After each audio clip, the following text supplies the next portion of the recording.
I'm really getting irritated at having to call lawyers to tell them to show up in court. So I was waiting to see if we got some more attorneys in, our parents, and we've got a full afternoon, so we're not going to be able to wait on them.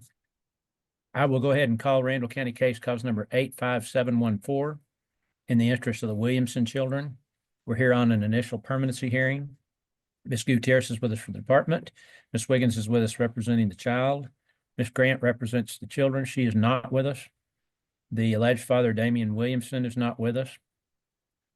And mother, Jolie Simmons, is not with us.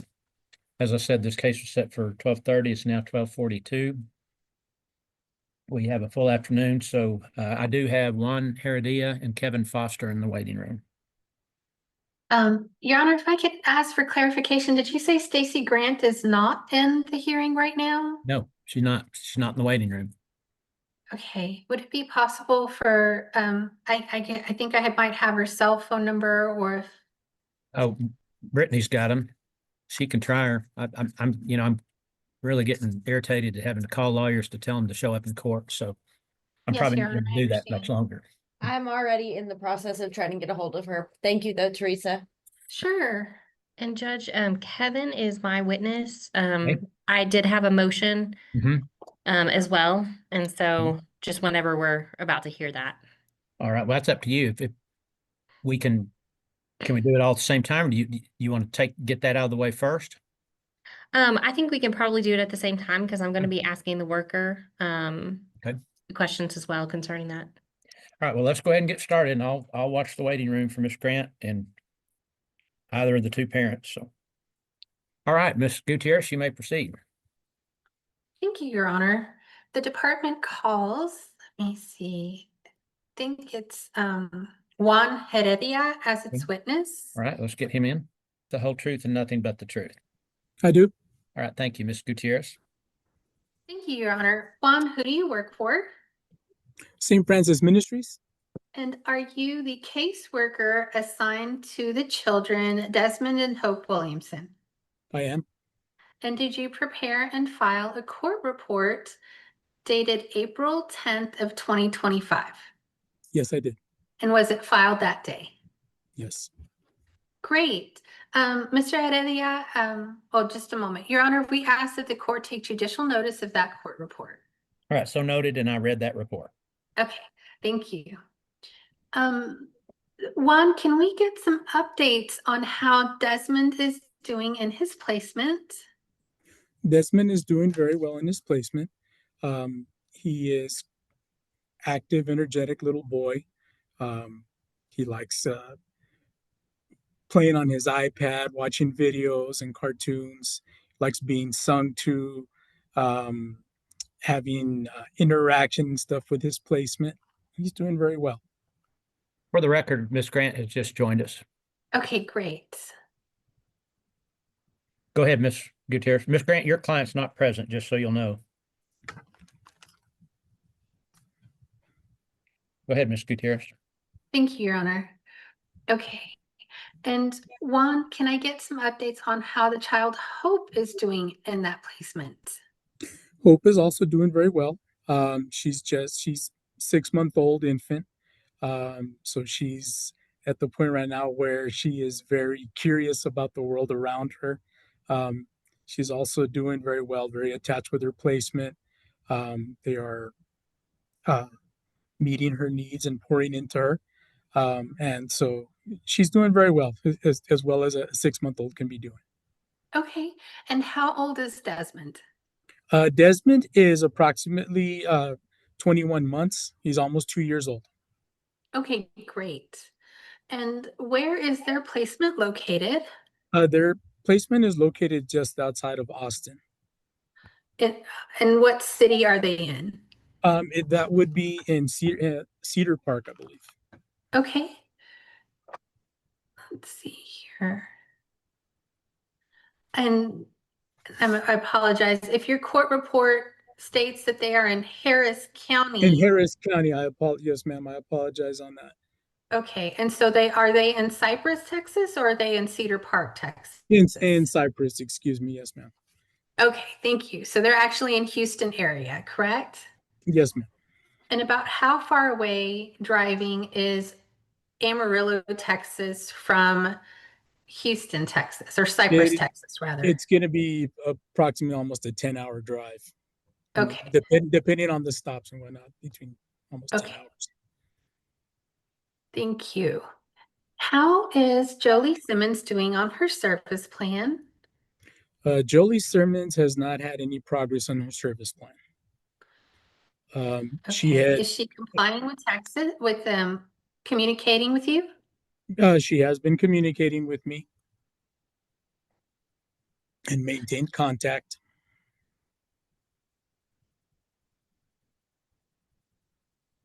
She Has had, she is she complying with drug testing? she has been going for her drug screens.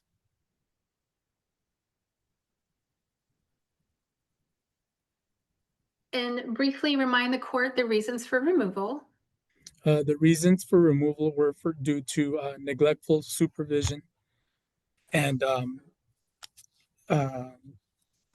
forgive me, it's been a long morning. I apologize. It was for neglectful supervision and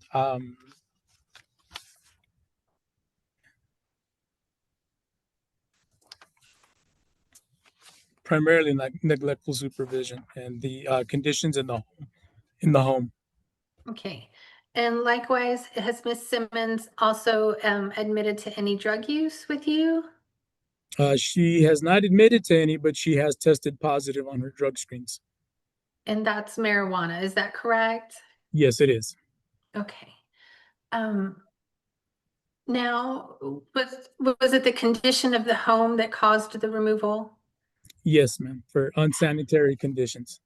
Have you been able to visit the home where Miss Simmons is currently living? Yes, I have. And can you tell us about the condition of that home? That condition is improved from the home that the children were initially removed from. Okay. However, she lacks um, furniture for the children. She does not have beds for the children.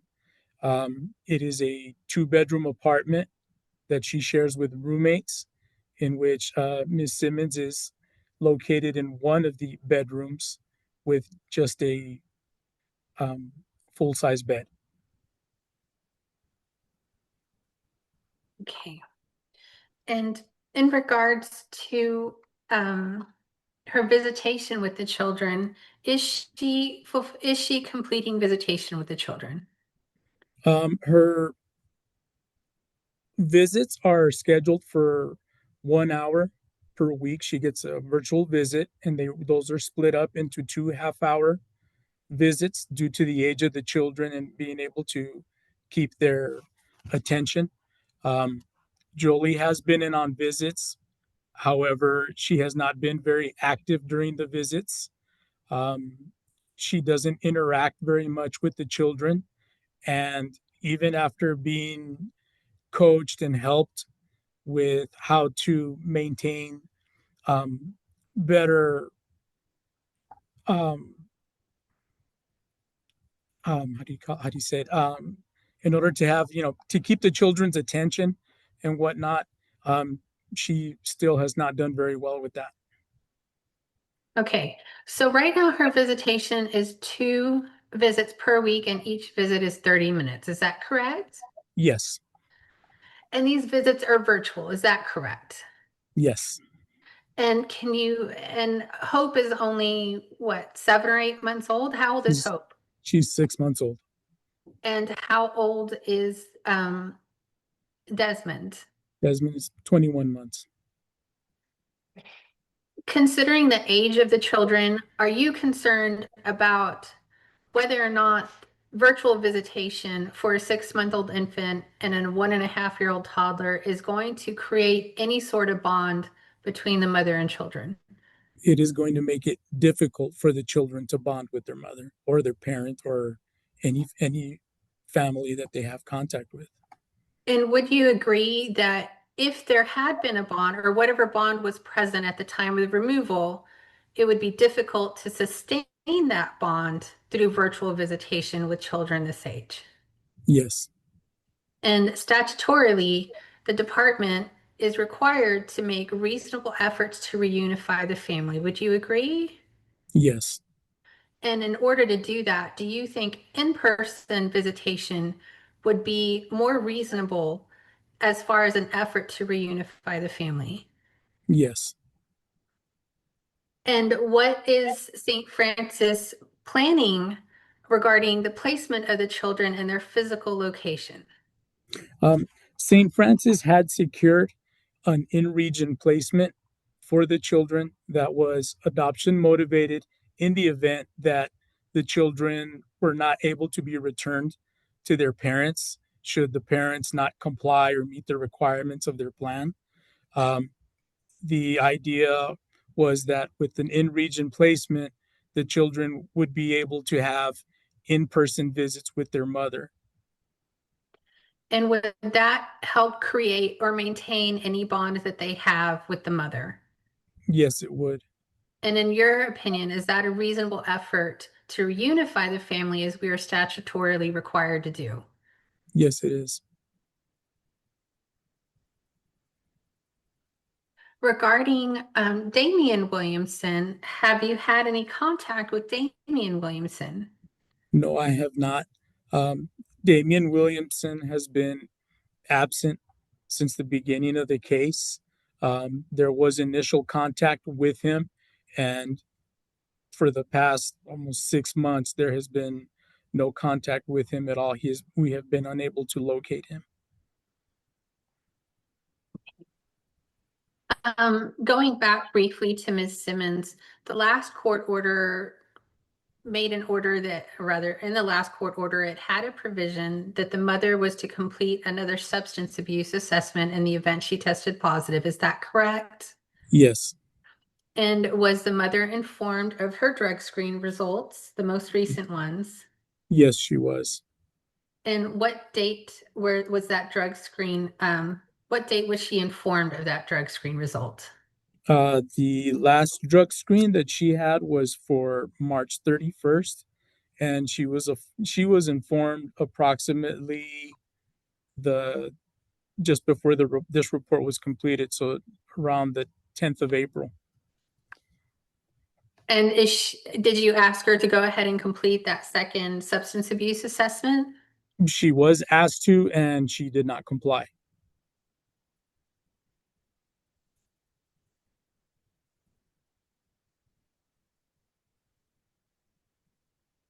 Now, has Ms. Simmons mentioned any other possible fathers for the children? No, she has not. And I think you said that Mr. Williamson was in contact at the beginning of the case, but not since then. Is that correct? That is correct. And to your knowledge, has he asked for any genetic testing? Not to my knowledge. And is he maintaining his address and phone number information updated with you? No. Do you have any information of where he might be? No, I don't. Okay. Is there any information from his relatives? No, there was not. Initially, there had been some contact with his sister, but his sister has now not been able to be contacted either. Okay. And when you did have contact with her, did she indicate that he was homeless?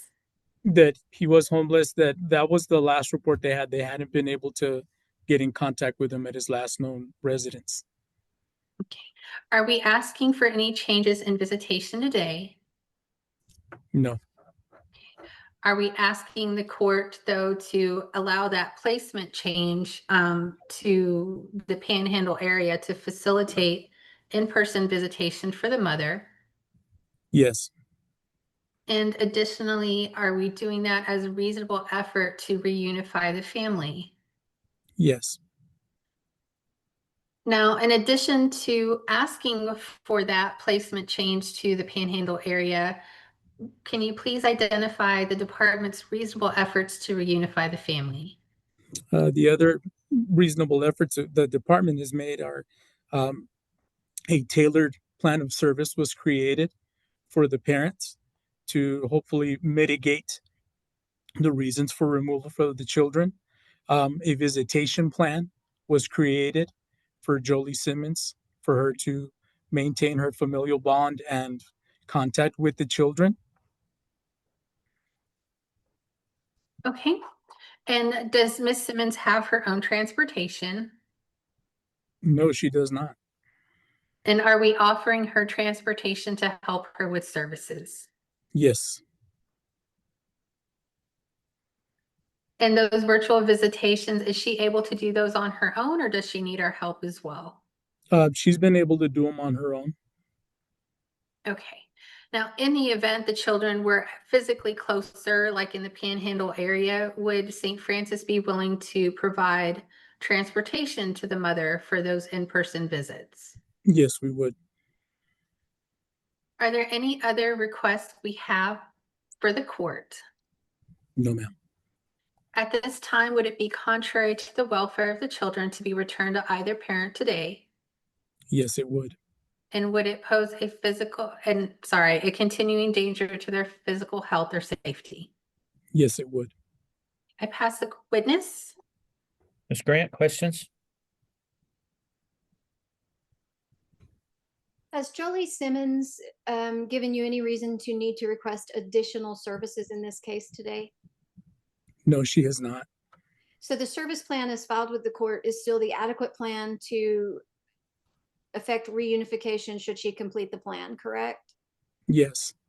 Pass the witness, Your Honor. Ms. Wiggins? Thank you, Judge. Juan, in regards to the current placement of the children were placed there on November 1st of 2024. Is that correct? Yes. And so that was right after the removal of the children. Is that right? Yes. And they've been there 5 months. Yes. And now you're asking actually for the children to move potentially to Lubbock, not the Panhandle. Is that right? Yes. And in regards to the children, wouldn't you say that Hope, when she moved there, she was 1 month old? Is that right? Yes. And so basically the caregivers that she's had have been basically the majority of her life. Is that right? Yes. And essentially, that's And all she's known. that's all she's known. And would you say that she's very bonded with them? Yes, she is. And in regards to the mother, you indicated on your court report that the family reunification is still the goal. Is that correct? Yes. But yet we're 6 months into the case and the mother has only done 2 parenting classes and 2 counseling sessions. Is that a fair statement? That is correct. And she actually missed her last visitation. Is that right? Yes, she did. And that's just a phone call and she's missed that. Yes. And in regards to her housing, when was the last time you had a home visit with the mother? On the 22nd of April. Did she inform you that she would have to be changing her address because she was being evicted? Yes, she did. So now she's being evicted from this location where she didn't even have adequate resources for the children. Is that a fair statement? Yes. And did she also indicate that her phone was being disconnected? Yes, she did. Okay. Did she indicate how she was going to reach out to the department or reach out to the kids or do anything that she needs for this case? At the time, she indicated that she was going to reach out to the visit monitor to let them know that she was going to be unavailable possibly for her visit this last Thursday, and that she was trying to get a job to see about having her phone services continued. And has she had a job in the last 5 months? She had one, which she worked for approximately 3 weeks and then was let go from that job. And you indicated that she hasn't complied with her second OSAR. Did she do a first OSAR? She had done one with the previous caseworker. And did that recommend any services at the time? No, ma'am. Okay. But since that, she's continued use from your understanding. Yes. Okay. And you anticipate if she does a second OSAR potentially being a drug treatment. Yes. Now, in regards to the father, you've indicated that you have had no contact with him. Is that correct? Yes. And he's never had any visitation with the children. Is that right? That is correct. And in regards to the place where the children are currently, if the parental rights were altered or terminated, are they a long-term placement or foster placement for the children? Yes, they are. Okay. I'll pass the witness, Judge. All right, thank you. Anyone else have questions for Mr. Heredia? All right, Mr. Heredia, I was breaking up that Ms. Williams' last question. Is the current placement interested in adoption if the parents are terminated? Yes, they are, Your Honor. So the only reason the department's asking to move him would be to accommodate the mother for her visitation. Your report said that she's not been consistent in visitation. Has she missed more than the last visit?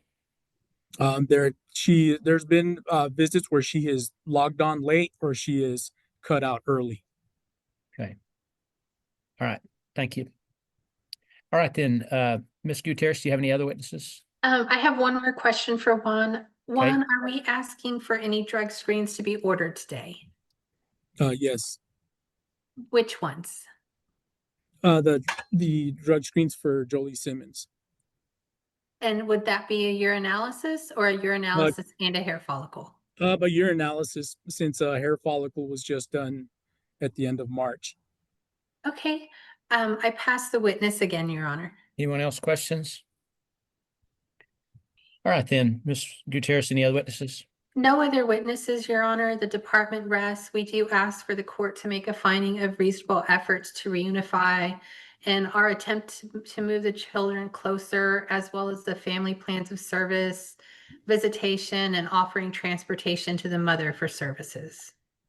Okay. All right, then, Ms. Grant, any witnesses?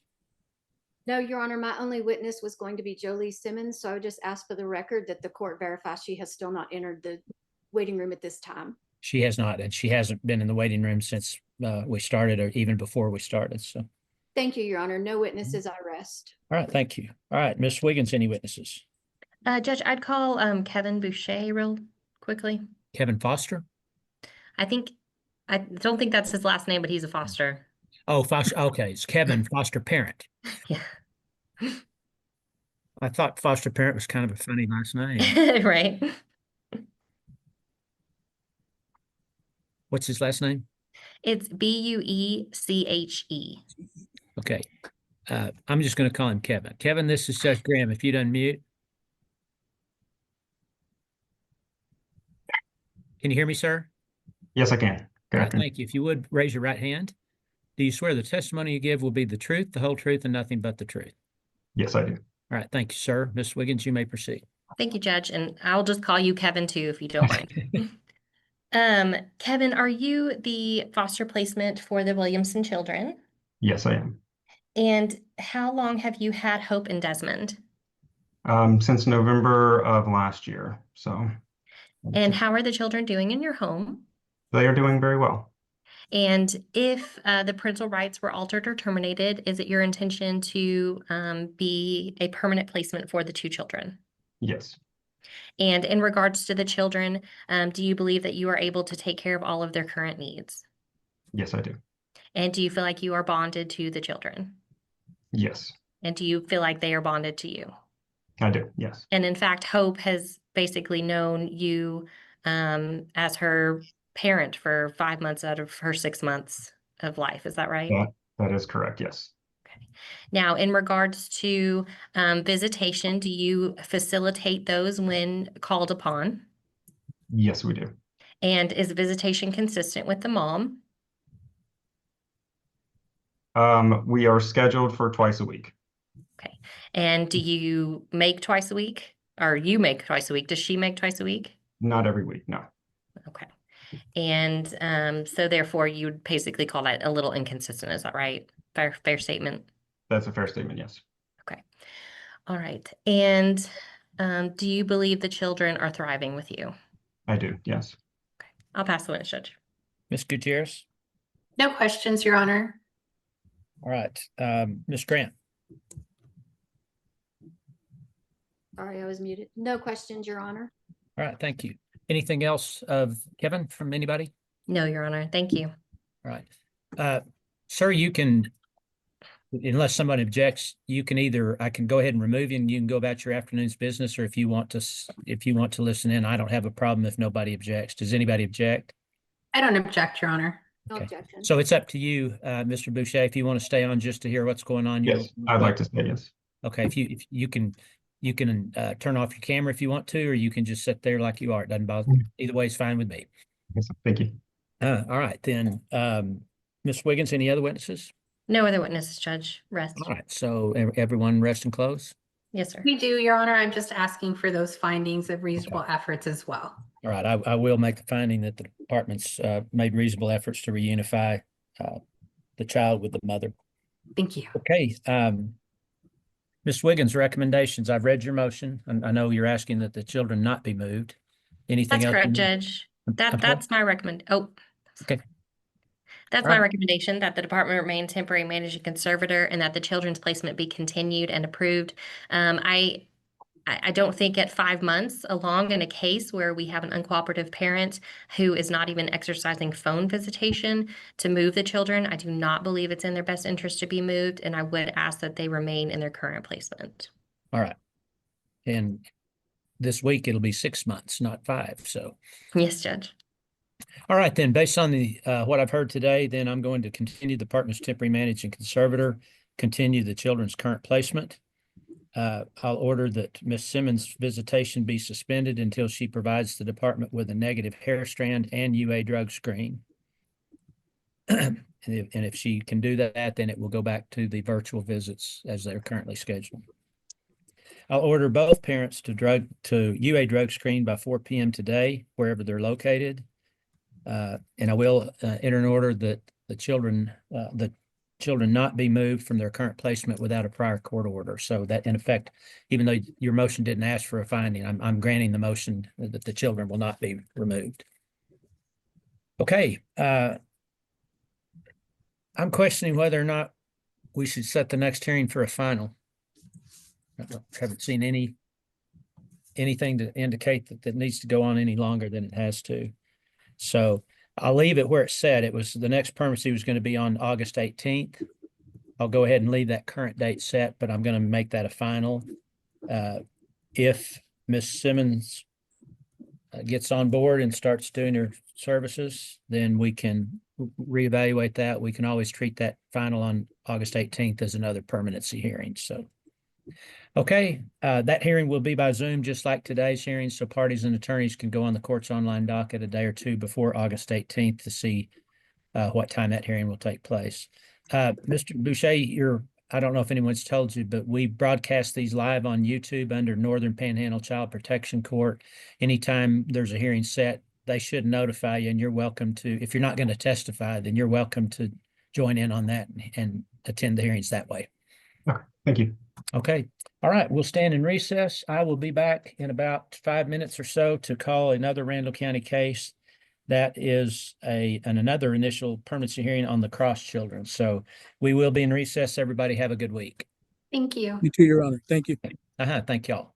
Thank you, Judge. I'm sorry for running a little late from Judge Anderson's final. I was between Canyon and Amarillo. Oh, you were on that final? I was. Okay. Yeah, we have to continue that. But Judge, I have a 1:45 with you. Could you just boot me back to the waiting room, or Sure. I can turn my camera off, whichever you prefer. No, I'll pitch back in the waiting room. So, Thank you, Judge. thank you.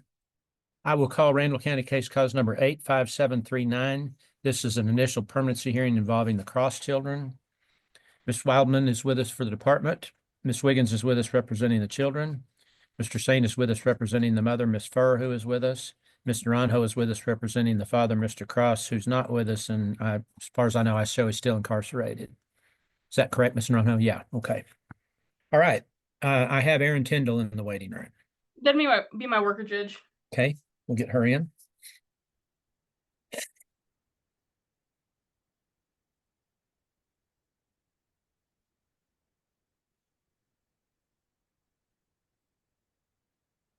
All right. Ms. Tyndall's with us. So Ms. Wildman, you may proceed. Miss Tyndall. I need to Oh, swear her in. Ms. Tyndall, if you'd unmute, please. Thank you. If you'd raise your right hand, you swear the testimony you give will be the truth, the whole truth, and nothing but the truth. Yes, I do. All right. Thank you, Ms. Wildman. And just briefly, Miss Tyndall, how are you currently employed? I'm currently employed with St. Francis. And are you the caseworker involving the case with Avery and Natalie Cross? Yes, I am. All right. And Well, is it fair to say that we've got some really positive updates regarding mom and her service plan today? We do indeed. Perfect. So let's start off real quick. How are the children doing in their current placement? Children are doing wonderful in their current placement. They're healthy, happy, doing great. Are there any medical needs or updates or anything that we need to talk to the court about today? No, they don't have any needs. All right, and so tell us what sort of updates we have on Miss Furr's family plan of service. So Ms. Furr has completed all of her services as of like last week. She was done with absolutely everything. She has turned in all of her certifications for all of her services as well. She has her own home. She has continued employment. I've been to the home to assess it for the safety and appropriateness of the children. We have also increased visitation with Ms. Furr starting last week, and have a reunification plan that continuously increases that visitation until reunification starts with her and the children. And I believe you filed that reunification plan with the court, correct? Yes, I did. And is it at this hearing your recommendation that the children continue with that step up on that reunification plan at this time? Yes, it is. Do we have a projected date on when we would like to see the children back in Miss Furr's home, as long as everything goes well? As long as everything goes well, placement to start reunification will start on June 2nd. Okay. Now, as far as the father in this case, has he made any progress in his services? So Mr. Cross has been incarcerated the majority of the time of the case. He was in Swisher County and was not able to do much. He is now in Potter County. He has reported to me that he took some anger management classes, but I have not seen any kind of certification for those. He still comes and talks with me and I visit him in the jail, but we have not had much progress on his actual plan of service due to being incarcerated. Now, are we certain that as of today, he's still in the Potter County Jail? I have not had any updates, but as of just a few weeks ago, he was still in Potter County. All right, and then, so at this point, I mean, what is the continued danger in trying to return the children back to his home? So Dustin has not obviously completed any services. He is still incarcerated. He does not know a release date. I don't have that information as far as a release date for his criminal charges. So that would be the continuing danger. Okay, but at this point, I mean, is there a continuing danger in the sense of returning them to Miss Furr's home at this point until she can show that she can, I guess, have the children with her on this reunification plan? Yes. So, I mean, I wouldn't say it's so much a continuing danger as we are trying to slowly transition the children back into her home.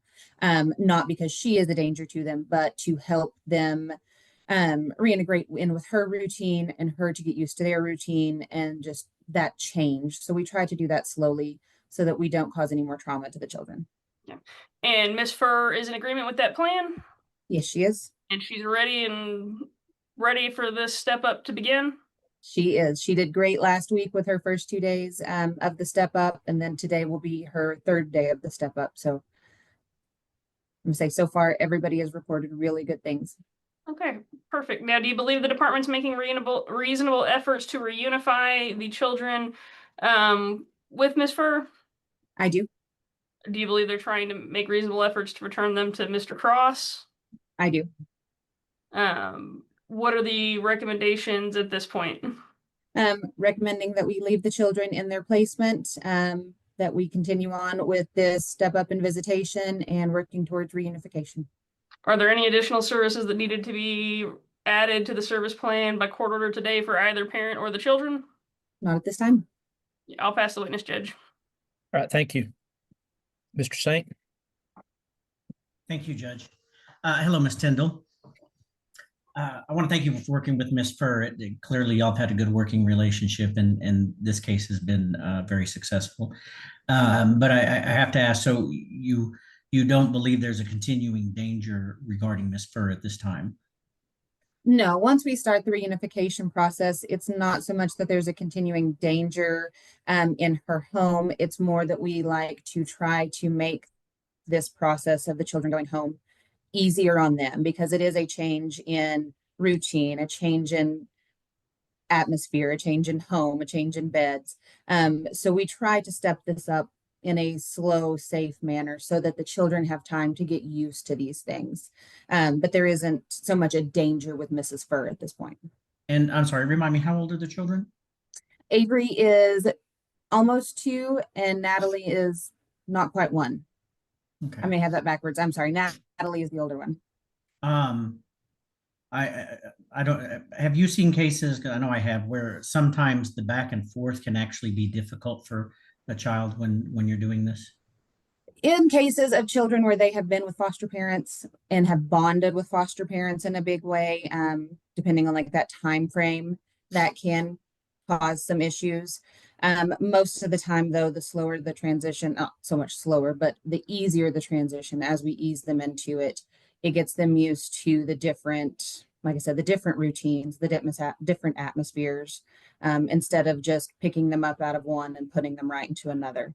It also allows Miss Furr time to get herself used to that new routine, getting up with the children, feeding kids, and understanding what she's realistically going to look at needing as far as food and diapers and all of that. So it gives her a little bit of time to prepare for all of that, as well as the children to get used to that new routine and those transitions and changes.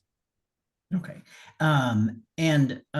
Assuming that we're not going to be back before June 2nd, would you be opposed to the court allowing the advocates to speed up the process if things are going well and if it looks like it is causing problems for the children going back and forth? If the court feels the need to intervene, if it is causing issues with the child or the children, it is always our priority that their well-being be put first. So I wouldn't be opposed to that if there was issues. And you feel the advocates, the attorney ad litem, the guardian ad litem, are good people to make that judgment? Absolutely. Okay, thank you. I appreciate it. Thank you. I'll pass the witness, Judge. All right. Ms. Naranjo? Ms. Tyndall, are you aware that Mr. Cross has pled guilty to his felony and is now sentenced to 3 years at TCJ? I was not aware of that. Last time I talked with him, he did not have any information that he was willing to give to me on his criminal. I'll pass the witness. All right. Anyone else have further questions for Ms. Tyndall? All right, then. Mr. Wildman, anything further from the department? No, you're not from the department. All right, then, Mr. Saint, anything further? Yes, I'll call my client, Ms. Furr. All right, Ms. Furr, if you'd unmute, please. Thank you, ma'am. If you'd raise your right hand. Do you swear the testimony you give will be the truth, the whole truth, and nothing but the truth? Yes. All right, thank you. Mr. Saint. Thank you, Your Honor. Ms. Furr, first of all, I want to congratulate you. Everybody in this media or in this hearing will tell you that not all parents achieve what you've achieved and work as hard as you did. You understand the step-up plan that the department is recommending? Yes. Have you seen it? Yes. Okay. Do you feel good about it? Yes. Okay. Are you in agreement with that? Yes. Okay. Is there anything about the process or the step-up plan or anything that you don't understand or have questions about? No. Okay. And you have Ms. Tyndall's contact information, correct? Yes. Okay. So have you had good communication with her? Yes. Okay, great. Thank you. I'll pass the witness. All right. Ms. Wildman, any questions for her? No, Your Honor. Ms. Naranjo? No, Your Honor. Ms. Wiggins? No questions. All right. Anything further, any other witnesses, Mr. Saint? No, Your Honor, that's all I have. I rest. Thank you. Mr. Naranjo, any witnesses? No witnesses, Your Honor. All right, Ms. Wiggins, recommendations? I recommend that the children's placement be continued. I'm obviously in agreement to the reunification plan and look forward to the kiddos being reunified with mom. I do agree to the plan.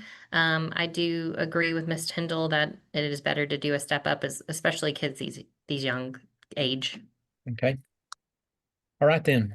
Based on what I've heard, then I will continue the department's temporary managing conservator I'll order a transition monitored return of the kids to Ms. Furr, according to the current reunification plan that was testified to.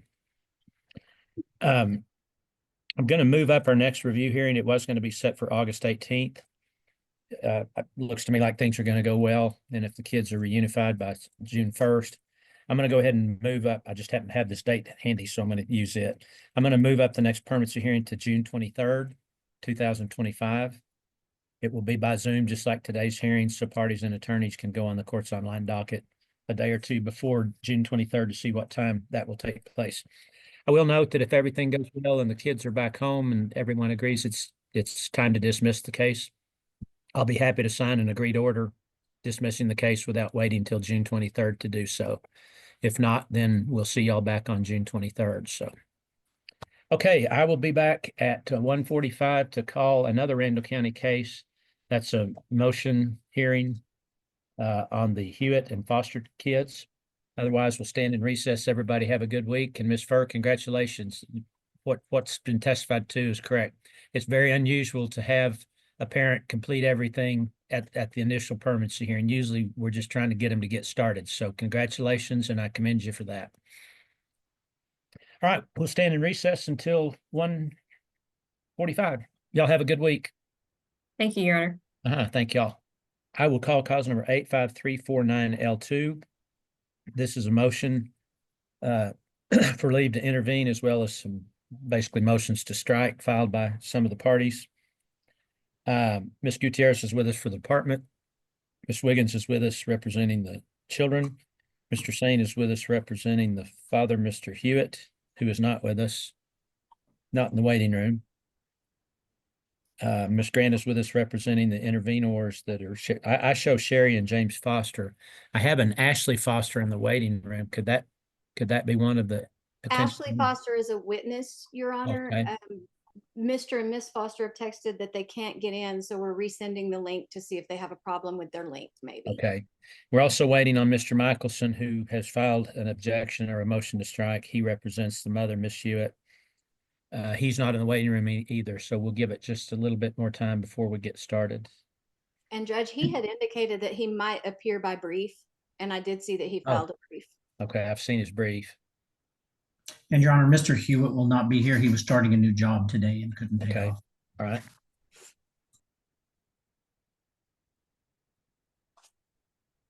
And Your Honor, I've sent our petition, which is our brief, to Brittany to provide to the court because I couldn't see where Randall County had put it in the record yet. Okay. I don't know that I have that, but. I just now emailed it over to you, so. Okay. All right, there's Mr. Michelson.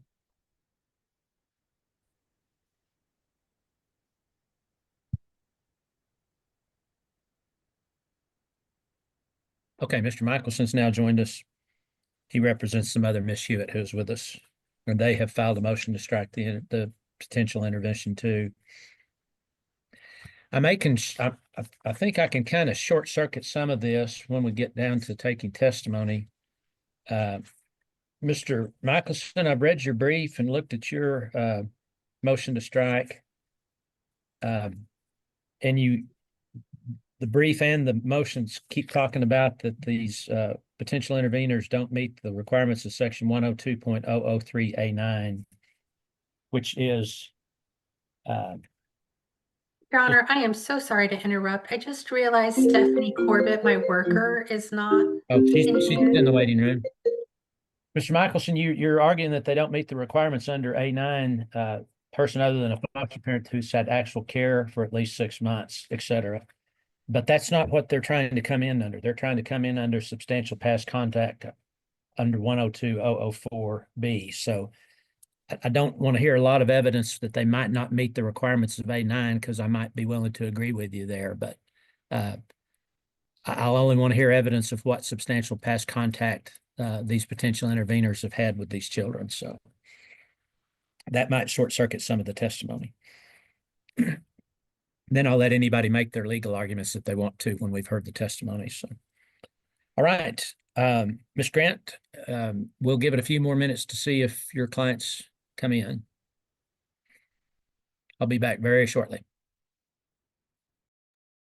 Thank you, Judge. All right, Ms. Grant, now I have 2 Ashley Fosters in the waiting room. Could that be? That could be one of each. Perhaps perhaps Ashley shared her link. Let's just get them all in and see who we're dealing with here. Thank you, Judge.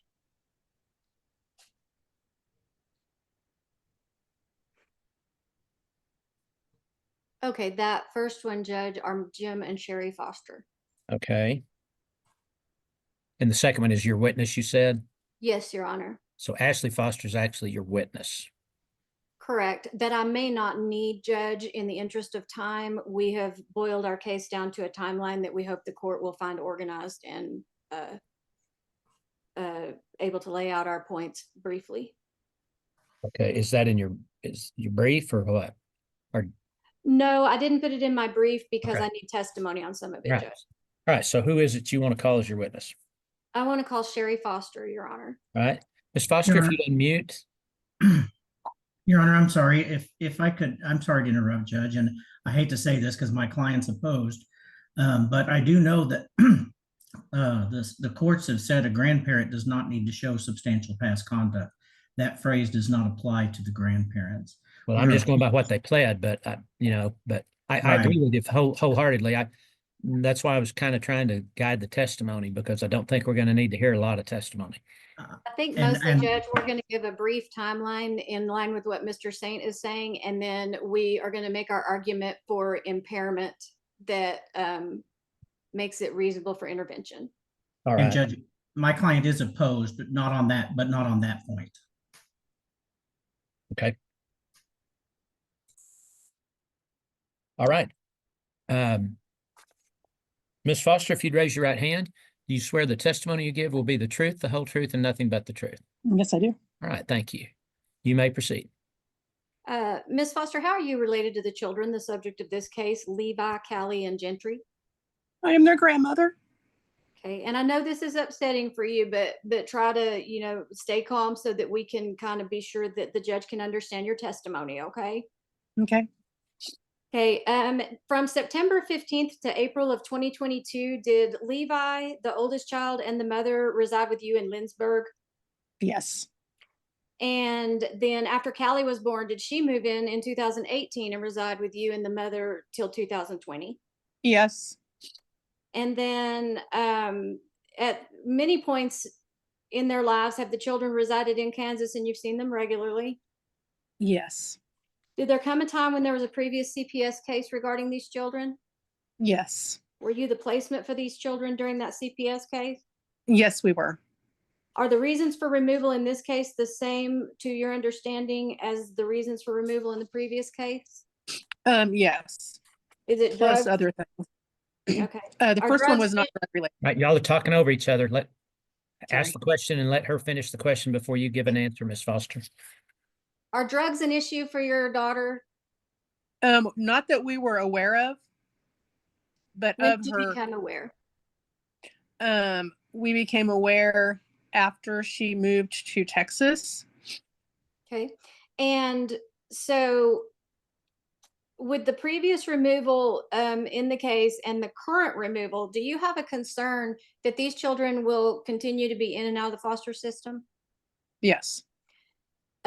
Are you willing to be placement for these children should the court deem it appropriate in a later finding of the court? Yes. And are you asking the court today for permission to intervene in this case as the maternal grandparents based on your role there as having past contact with them and being their maternal grandparents?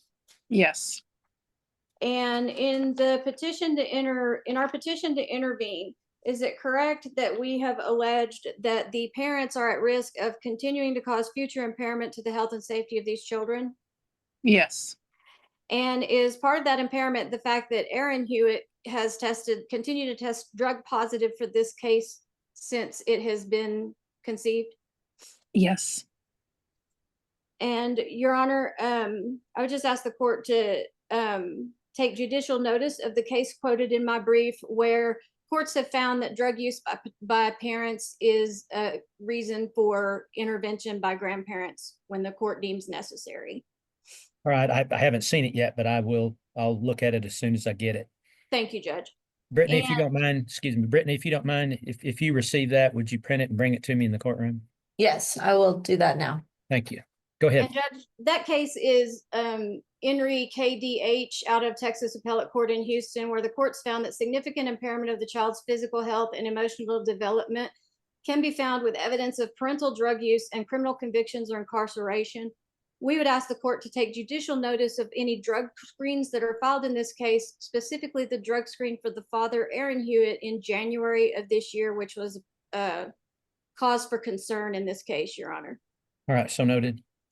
And additionally, courts have found that for grandparents, significant past contact is not required. However, would just briefly like to prove that they have had substantial past contact through the brief testimony I provided based on the previous CPS case and the Texas case. Okay. We are, the other concern that is raised, Your Honor, as far as impairment is, or let me continue my question. I apologize. I don't have a quote for that one. Okay. So Sherry, during the course of this case, are you aware that parents are required to provide transportation for their children? Yes. Do you assist the mother in providing transportation? Yes, we do. We make the payment on the vehicle. Okay, so the vehicle that she currently drives that gives her credit for having transportation for the children, you pay that payment, correct? Yes, we do. And that's because Jim is the co-signer on that note and you're trying to keep that note in good standing. Is that true? Yes, ma'am. Have you regularly been asked to provide gas money and other money for basic needs by the mother during the pendency of this current CPS case? Yes, we have, and before. Okay. Did you at some point decline to provide any further funds and tell her that she needed to be successful on her own? Yes, I have. Did that result in the fracture in your relationship that resulted in the filing of this intervention from you? Yes. Are you afraid that your grandchildren will not, or just tell me your fears for your grandchildren. Let's just do that. And you tell the judge what your fears are and why you're intervening. We are fearful that they're going to go back. Sorry. It's okay. To what we heard from our grandchildren. And you that can't they- tell me anything you heard from children. Just tell Okay. me your own Well, concerns. I'll qualify that. If they've heard things from the grandchildren that would amount to abuse, then it's not hearsay. Okay. So we did hear from our grandchildren, all three of them, that they were being hit with a belt and they were being smoked in front of all the time. And just the ongoing verbal, mental, and physical abuse that we heard from those kids makes us very, very scared for them. Are you concerned? We can give them security here in our home and love that they need and structure. And we have done it before. Okay. Do you have other relatives that live near your home who also have an interest in the success of these children? Yes. Their uncle and aunt. And what are their names, please? Cody and Ashley Foster. Okay. My mother, Mary Lou Jean. Go ahead, sorry. You're okay. That was my fault. Do you have concerns that the parents are not being forthcoming with CPS in this case? Yes, I do. And do you believe that your intervention is necessary to protect these children should they not be reunited with the parents? Yes, we do. And you're asking the judge to allow your petition to go forward today in an effort to get custody of these children, to keep them from remaining in foster care. Is that correct? That is correct. Okay. Pass the witness, Judge. All right, thank you. Mr. Michelson?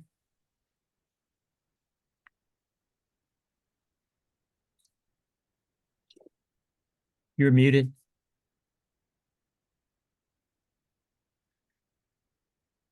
No questions for this witness, Your Honor. All right, Mr. Saint? Thank you, Your Honor. Yes. Ma'am, are you aware that the, excuse me, that the March and April drug tests for the parents were negative? Objection, Your Honor, assumes facts not in evidence. No, we've already started talking about drug tests, so I'm gonna overrule that. Somebody open the door on that. And Your Honor, in case Ms. Grant was specific, she did ask you to take notice of at least one drug test. I'd ask you to take judicial notice of all the drug tests, So noted. including March and April. Fair enough. Were you aware of that, Ms. Foster? I have seen those on the county records. Okay. And regardless of whether they get clean and stay clean, you don't want the children returned to them? No, because they've already been taken. This will be this is the second time, and I know there will be a third. Okay. So, in your opinion, there's no more chances, and no matter what they do, the children shouldn't go back to them? This is correct. Okay. Thank you. I'll pass the witness. All right. Ms. Wiggins. I have no questions. All right. All right. Then Ms. Grant, did you have any other witnesses regarding your case? No, Your Honor, we'll stand on our brief that has been provided to the court through our petition. Do you have a separate brief? I'm looking at petition and intervention, but is that No, brief same. included in it? Yes, Judge, I just included my argument within my petition. Okay. The court did grant our motion to leave, Judge, on February 22nd. So I think we've disposed of that portion of this Yeah, case. I think you're right. So So we're just on motion to strike. yeah. Okay. All right, then, if you don't have anything other than Mr. Michelson, do you have any witnesses just as to the motion to strike? No witnesses, Your Honor, just a brief argument. All right, Mr. Sane, any witnesses? No, Your Honor, I do have argument as well. All right, Ms. Wiggins. I have no witnesses, Judge. All right. I don't know if you asked Ms. Gutierrez. Oh, yeah, I did. Ms. Gutierrez, do you have any questions or any questions of anybody or any witnesses? No, Your Honor. All right, then. We'll just start at the top. Mr. Michelson, you wanted to make a brief argument? Yes. Even if interveners have demonstrated past substantial contact, before the court allows them to intervene, it has to show that intervention will not complicate the case.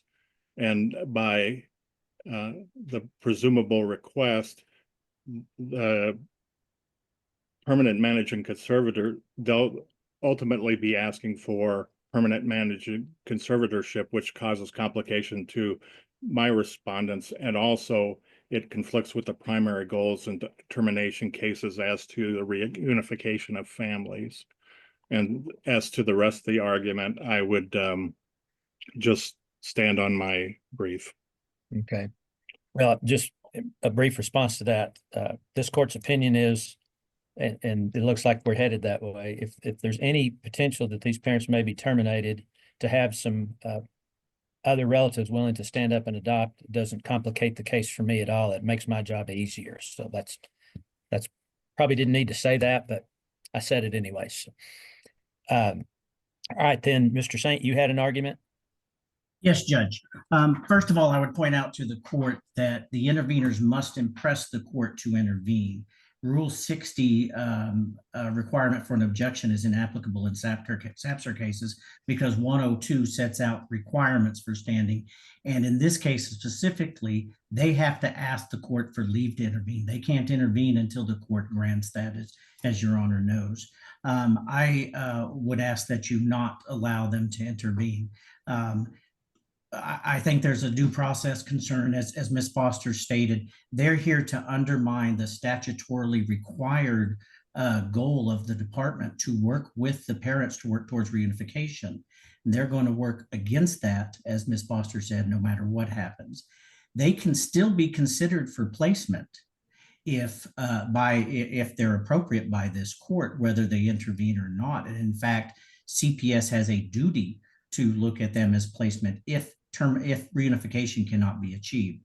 Furthermore, it is not necessary for them to intervene, because if there is termination, then they can file a suit afterwards to get custody.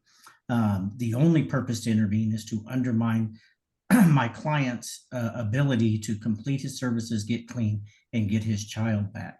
And I understand, and I certainly appreciate why the court feels that, generally speaking, a grandparent intervening does not unnecessarily complicate the case. I will, again, referring to the fact that it undermines my client's rights.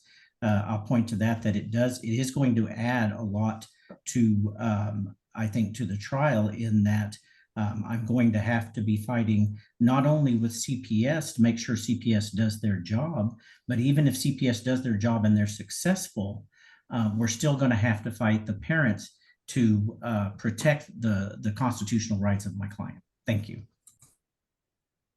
All right. Let's see then. Ms. Grant, you didn't have an argument, did you? I mean, Just very briefly, Judge, in Okay. response. all right. Your Honor, we did properly, through the process, file a motion for leave to intervene. The court granted that on February 22nd, and that's in the record. Then we filed our petition. We did not file our petition until that motion was granted.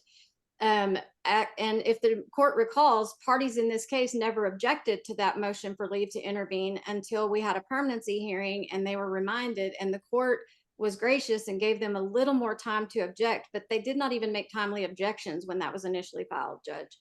Secondly, the fosters do not seek to undermine the mother. In fact, they are financially supporting her by giving her cars and helping her with money when she texts and asks, and that testimony flies in the face of feeling like they would be undermining her. They wish and want that she could be successful, Your Honor, but this is the second go around in CPS.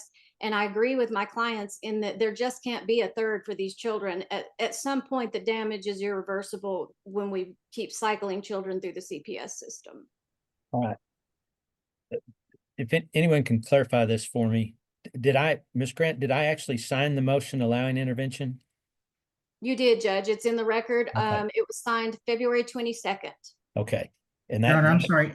Maybe I thought you signed an order allowing her to file a petition in intervention, not to actually intervene. I'll have to, I'm on the bench and I can't pull up but I'll look Oh, at I'm it. sorry. And- You granted our motion for leave, Your Honor. Here's what my notes reflect from a hearing on February 3rd, the initial permanency hearing.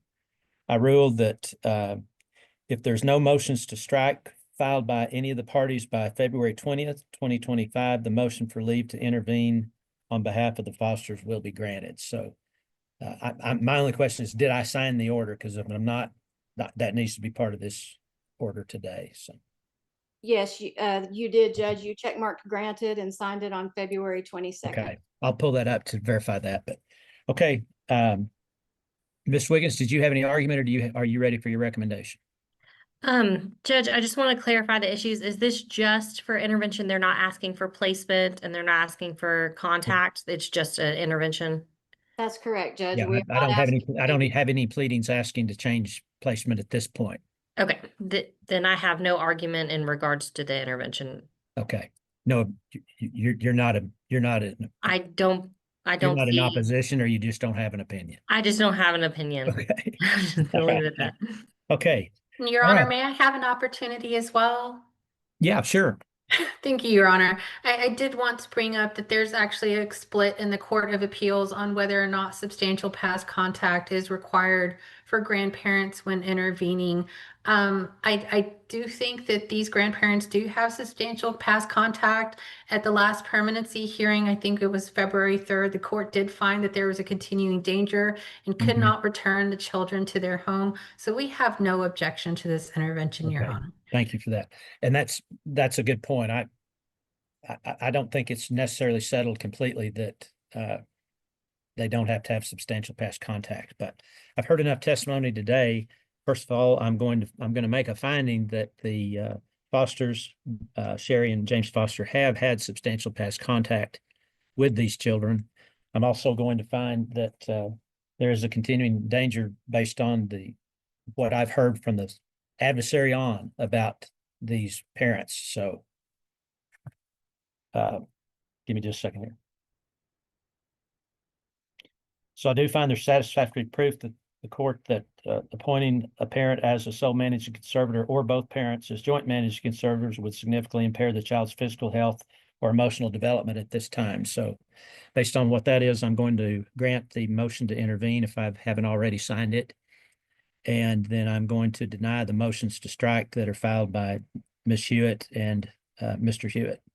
So otherwise, previous orders will stand in effect. Our next hearing will be the permanency hearing set for June 2nd, 2025. That will be by Zoom like today's hearing, so all parties and attorneys can go on the court's online docket a day or two in advance of June 2nd to see exactly what time we'll have that hearing. So obviously, the department will continue as temporary managing conservator, and as of today, the children's current placements will continue. So, all right, that will conclude this hearing. I will be back at 2:30 to call another Randall County case. That is a compliance hearing following an order to participate involving the Woodrum child. So we'll be in recess. Everybody have a good week. Thank you, Thank Judge. you. Thank Judge y'all. Isbell. 5, in the interest of the Cervantes children, we're here on a status hearing. Ms. Wildman's with us for the department. Ms. Wiggins is with us representing the children. Mr. Carey's with us representing the mother. Ms. Price, who is also with us. The presumed father, Mr. Cervantes Sr., and the alleged father, Mr. Armenta, are not present. Ms. Gomez represents Mr. Cervantes Sr. She is not present. We've got a full afternoon still. This case was set for 3 o'clock. It's now just past 3 o'clock. So we'll proceed in their absence. I will watch the waiting room to see if they show up. I have Avery Hoganson in the waiting room. That'd be my worker, Judge. Okay, let's get her in. She's the only one in the waiting room. Judge, I was told Viava Edwards is going to be covering for Brianna, but I don't see her either in the waiting room, so I'm not Okay. sure. Well, Ms. Gomez's client's incarcerated from what I show, so I'll watch the waiting room in case she comes in. So we can proceed. We'll go ahead and proceed now. So Ms. Wildman, you can call your witness. Thank you, Judge. The department would call Avery Hoganson. All right. Ms. Hoganson, if you'd raise your right hand, please. You swear the testimony you give will be the truth, the whole truth, and nothing but the truth. Yes, Your Honor. All right. Thank you. Ms. Wildman. Avery, just briefly, how are you currently employed? I'm a permanency specialist with St. Francis Ministries. And are you assigned to the case involving Dominique and Devin Cervantes? Yes, ma'am. All right. So, Ms. Wildman, let me interrupt you. Ms. Rudd's just entered the waiting room, so.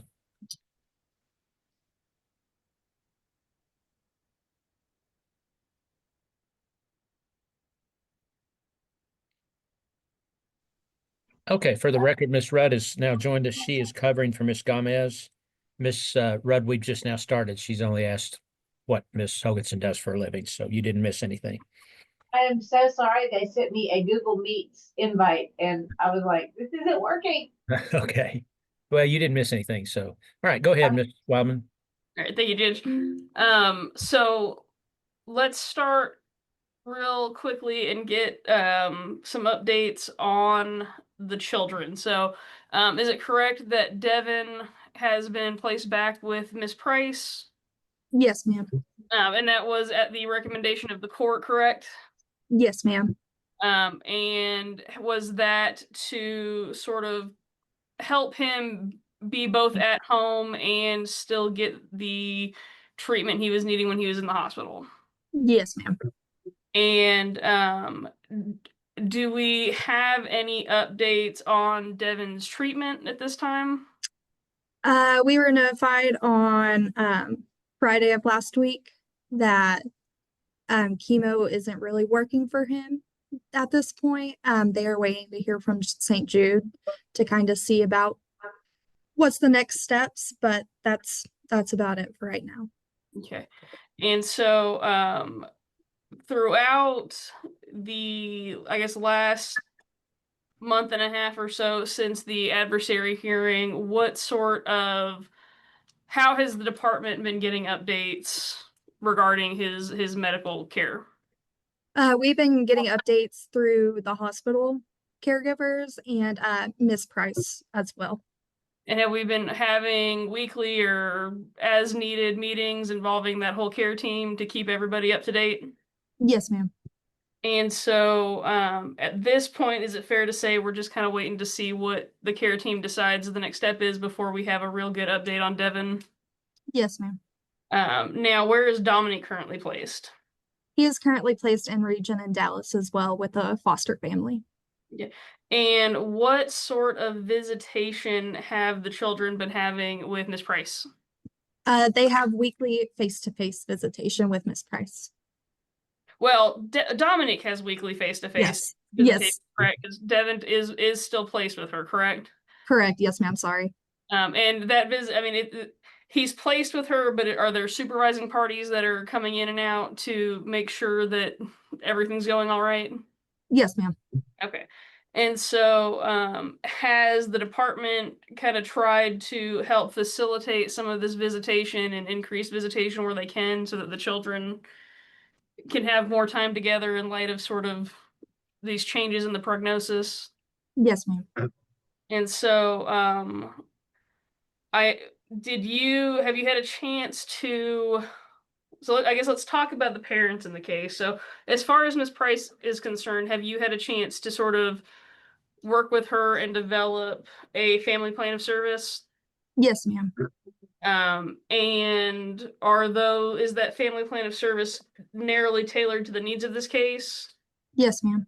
What are some of the services that you are requesting that she complete that are kind of directly related to the issues in this case? So we've requested her to do individual counseling, have a psychological assessment done, parenting courses, and then at first WAVE offered here, but she's gone with a domestic violence course online. That's the same length of WAVE. Okay. And so obviously, well, let's say, where is Ms. Price currently living? In the Dallas area. And so does that obviously kind of make it a little bit of a challenge getting her connected to the services that she needs to complete? Yes, ma'am. Has the department been kind of trying to accommodate and let some of those be virtual in light of the distance, as well as kind of the time that's needed to handle Devin's medical concerns? Yes, ma'am. And at this point, I mean, are you satisfied with the alternatives that have been found for that program? Yes, ma'am. And now Ms. Price, I mean, it's fair to say she's been fairly proactive in trying to get some of her services set up. Is that correct? Yes. So even though the family plan of service is not a court order yet, what sort of services is she already showing progress in completing? So she has completed parenting classes through Padre. She has started her domestic violence classes online, and that's a 24-week course. She has started her individual counseling at Rolling Plains Counseling. She is also doing counseling at a domestic violence shelter in Dallas. And then other than that, she's really doing good on the services. Now let's talk about the fathers in this case. So Dominique, or Devin's father is Dominique Cervantes Sr., correct? Correct. And what sort of contact have you been able to have with him? I have not been able to have contact with him yet. And where, to your knowledge, is he currently located? To my knowledge, he is currently located at Garza County Jail. Okay.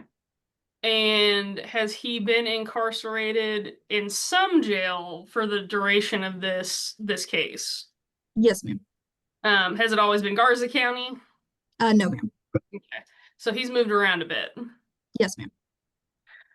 Have you created a family plan of service for him as well? Yes, ma'am. Has he attempted to start working some services through the jail system and the, I guess, whatever courtesy workers he's met with? Not to my knowledge, no, ma'am. Let me come down here one moment. Are there some services that he may or may not be able to complete in custody? Or does it really depend on the jail and what they offer? I believe it would depend on the jail and what they offer. It's unknown to me what some of the jails offer. Okay. Now, as far as Dominique Jr.'s father is concerned, that is not Dominique Sr., and currently we have a Francisco Armenta alleged in the petition. what new additional information have we received from Ms. Price and from our own research regarding who Dominic Jr.'s father is really alleged to be? We didn't find too much new information. I know that it was found that he went by another name. I'm pulling it up really fast.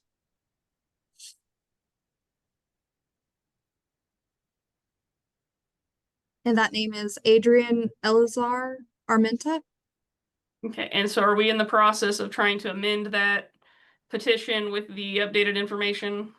Yes, ma'am.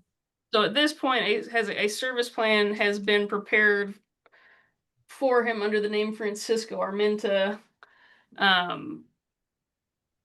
But we are going to amend that to include the correct name, correct? Yes, ma'am. And make attempts to then serve him under that name? Yes, ma'am. All right. And let's see. Have you personally had any success in reaching Dominic Jr.'s father under either name? No, ma'am. Have you had any success locating him at any of the contact information that we've come across? No, ma'am. Okay. And so, at this point, neither of the children's fathers has really been involved. Is that fair to say? Yes, ma'am. Now, as far as the reasonable efforts to reunify, what sort of efforts do you believe the department is making to reunify the children with Miss Price? We have created family plans of service and helped get those services going. The children do have visitation with their mother. Devin is currently placed with his mother to accommodate his needs. And St. Francis Ministries also just provides support to all parties. Okay. Now, as far as continuing danger goes, I mean, does the department at this point, are we asking that Dominique be returned to Kayla? Not at this time. And what are some of the concerns that we still have in this case? Only the domestic violence. And specifically, sort of, what are some of our concerns regarding her ability to keep the children safe? Just to keep them away from abusive men. Speak up when something happens. And are the services that are in that family plan of services, specifically the domestic violence course, and it sounds like the counseling at the domestic violence shelter, are those both services that are going to help hopefully alleviate those department's concerns in that regard in the future? Yes, ma'am. And I mean, to make it clear, just because things have changed as far as Devin's chemotherapy schedule goes, we're not, at least at this time, requesting any kind of placement change in regard to that child, right? Not at this time. We are okay with that continuing on with the supervision that has been permitted so far? Yes, ma'am. Are there any home studies currently active regarding Dominic and getting him placed with somebody? There is still a pending home study on Esther Tovar, but it has not been fully completed yet. Yeah. And are you asking the court, at the very least at this point, to make the family plans of service for Kayla Price and Dominic Cervantes senior orders of the court? Yes, ma'am.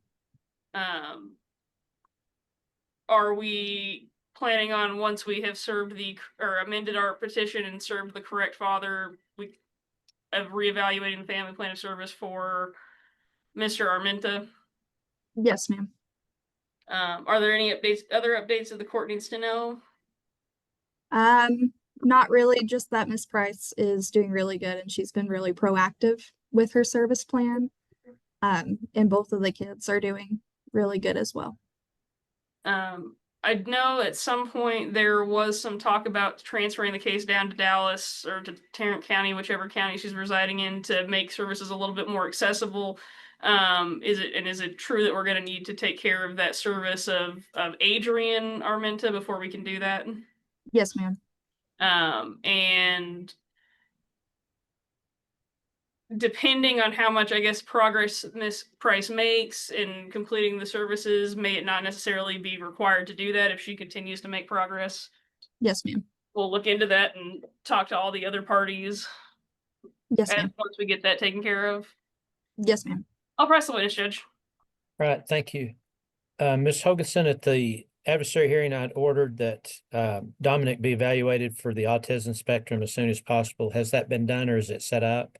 I believe it is set up through his foster parents and the CPA that they're licensed with. Okay, all right. Okay, thank you. Mr. Carey, questions? Yes, Your Honor. Now, Ms. Price or Kayla has completed the psychological evaluation. Is that correct? Correct. And the parenting. Correct. She has, how many individually counseling sessions has she done?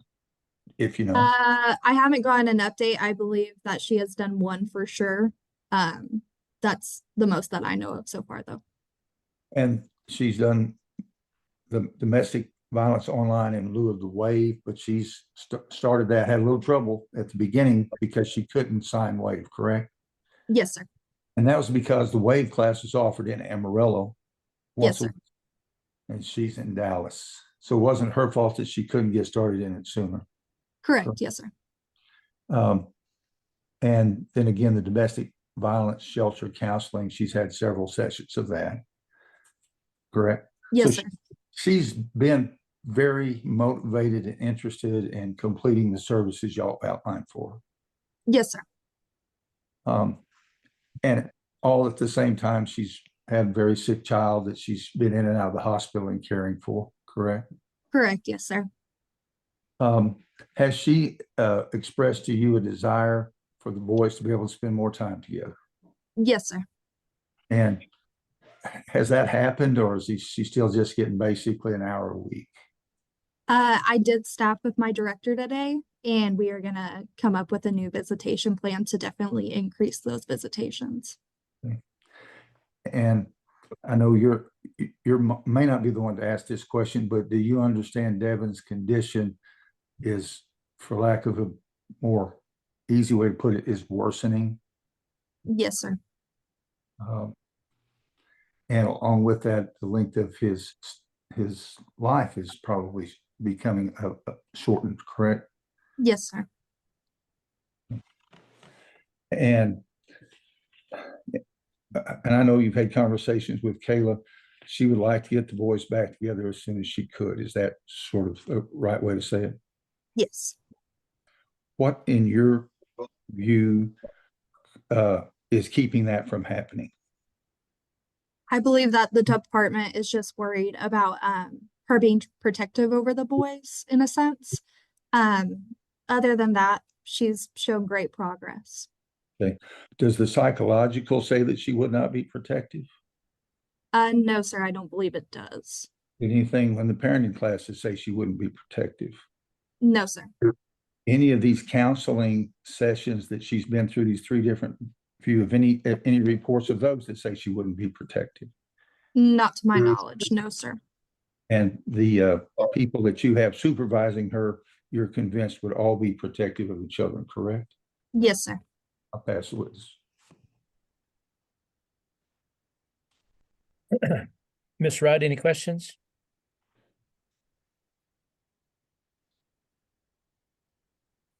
Has Mr. Cervantes participated in any Dominic, has he done any services at the jail? I mean, they have parenting classes and things like that at the jail, correct? I believe so. I'm not too sure though. Have you had any contact with him since he's been transferred? No, ma'am, I am not. Have you reached, I mean, he can't necessarily reach out to you. Can you reach out to him? I have sent letters. Okay. Nothing further, Your Honor. All right, Ms. Wiggins? I have no questions. All right. All right, then, Ms. Wildman, did you have any other witnesses? No, Your Honor. All right, thank you. Mr. Carey, any witnesses? I would like to call Kayla Price. Okay. Ms. Price, if you'd raise your right hand, please. You swear the testimony you give will be the truth, the whole truth, and nothing but the truth. Yes, sir. All right, Mr. Carey? Kayla, would Yes, you sir. just kind of outline for the judge the latest medical as you understand it on Devin? Yes, sir. Sorry guys, this is a really sensitive topic for me. As everybody knows, I lost a child in October. So this is really hard for me to talk about. So last Friday when I went to Devin's appointment, previously in the beginning when we sent off Devin's biopsy, we sent it to 2 different children oncology labs and they were unable to find a genetic molecular makeup or mutation, which would have helped us find a chemotherapy that would target his brain tumor specifically. Those oncology groups could not find nothing. We were having trouble. We sent it to a different oncology group. On Friday, they did report that Devin had EFGR amplification in his brain tumor and that his brain tumor has progressed to 80% of Devin's brain tissue. With the EFGR amplification, it is not, what's the word? It does not respond to chemotherapy drugs as the protein is in your brain and it needs an inhibitor. Most EFGRs are found in lung cancers, breast cancers, but inhibitors that do treat EFGR do not cross your blood-brain barrier. Devin's brain tumor is 80% of his brain. We would need something to cross his blood-brain barrier. Nothing is going to cross his blood-brain barrier, and the chemotherapy does not necessarily target EFGR. We're waiting to hear back from some doctors nationally to see what the next step is. Devin, as everybody knows, he is followed by palliative care right now. Hospice will step in when things do change because when they do change pretty fast. I mean, your brain stops sending signals to everything in your body. And Devin's brain tumor did start from his basal ganglia and his thalamus, which controls all of our fight flight responses, everything that tells us we're hungry to when we need to go to the bathroom. So when things do shut down, they will shut down fairly fast. His next chemo cycle would have been May 9th. We're waiting to hear from St. Jude's to see what to do going forward. I guess time is really the only thing that's against me right now because every day is a day less that I have with Devin. His prognosis, the mean originally was 6 to 9 months, no longer than a year.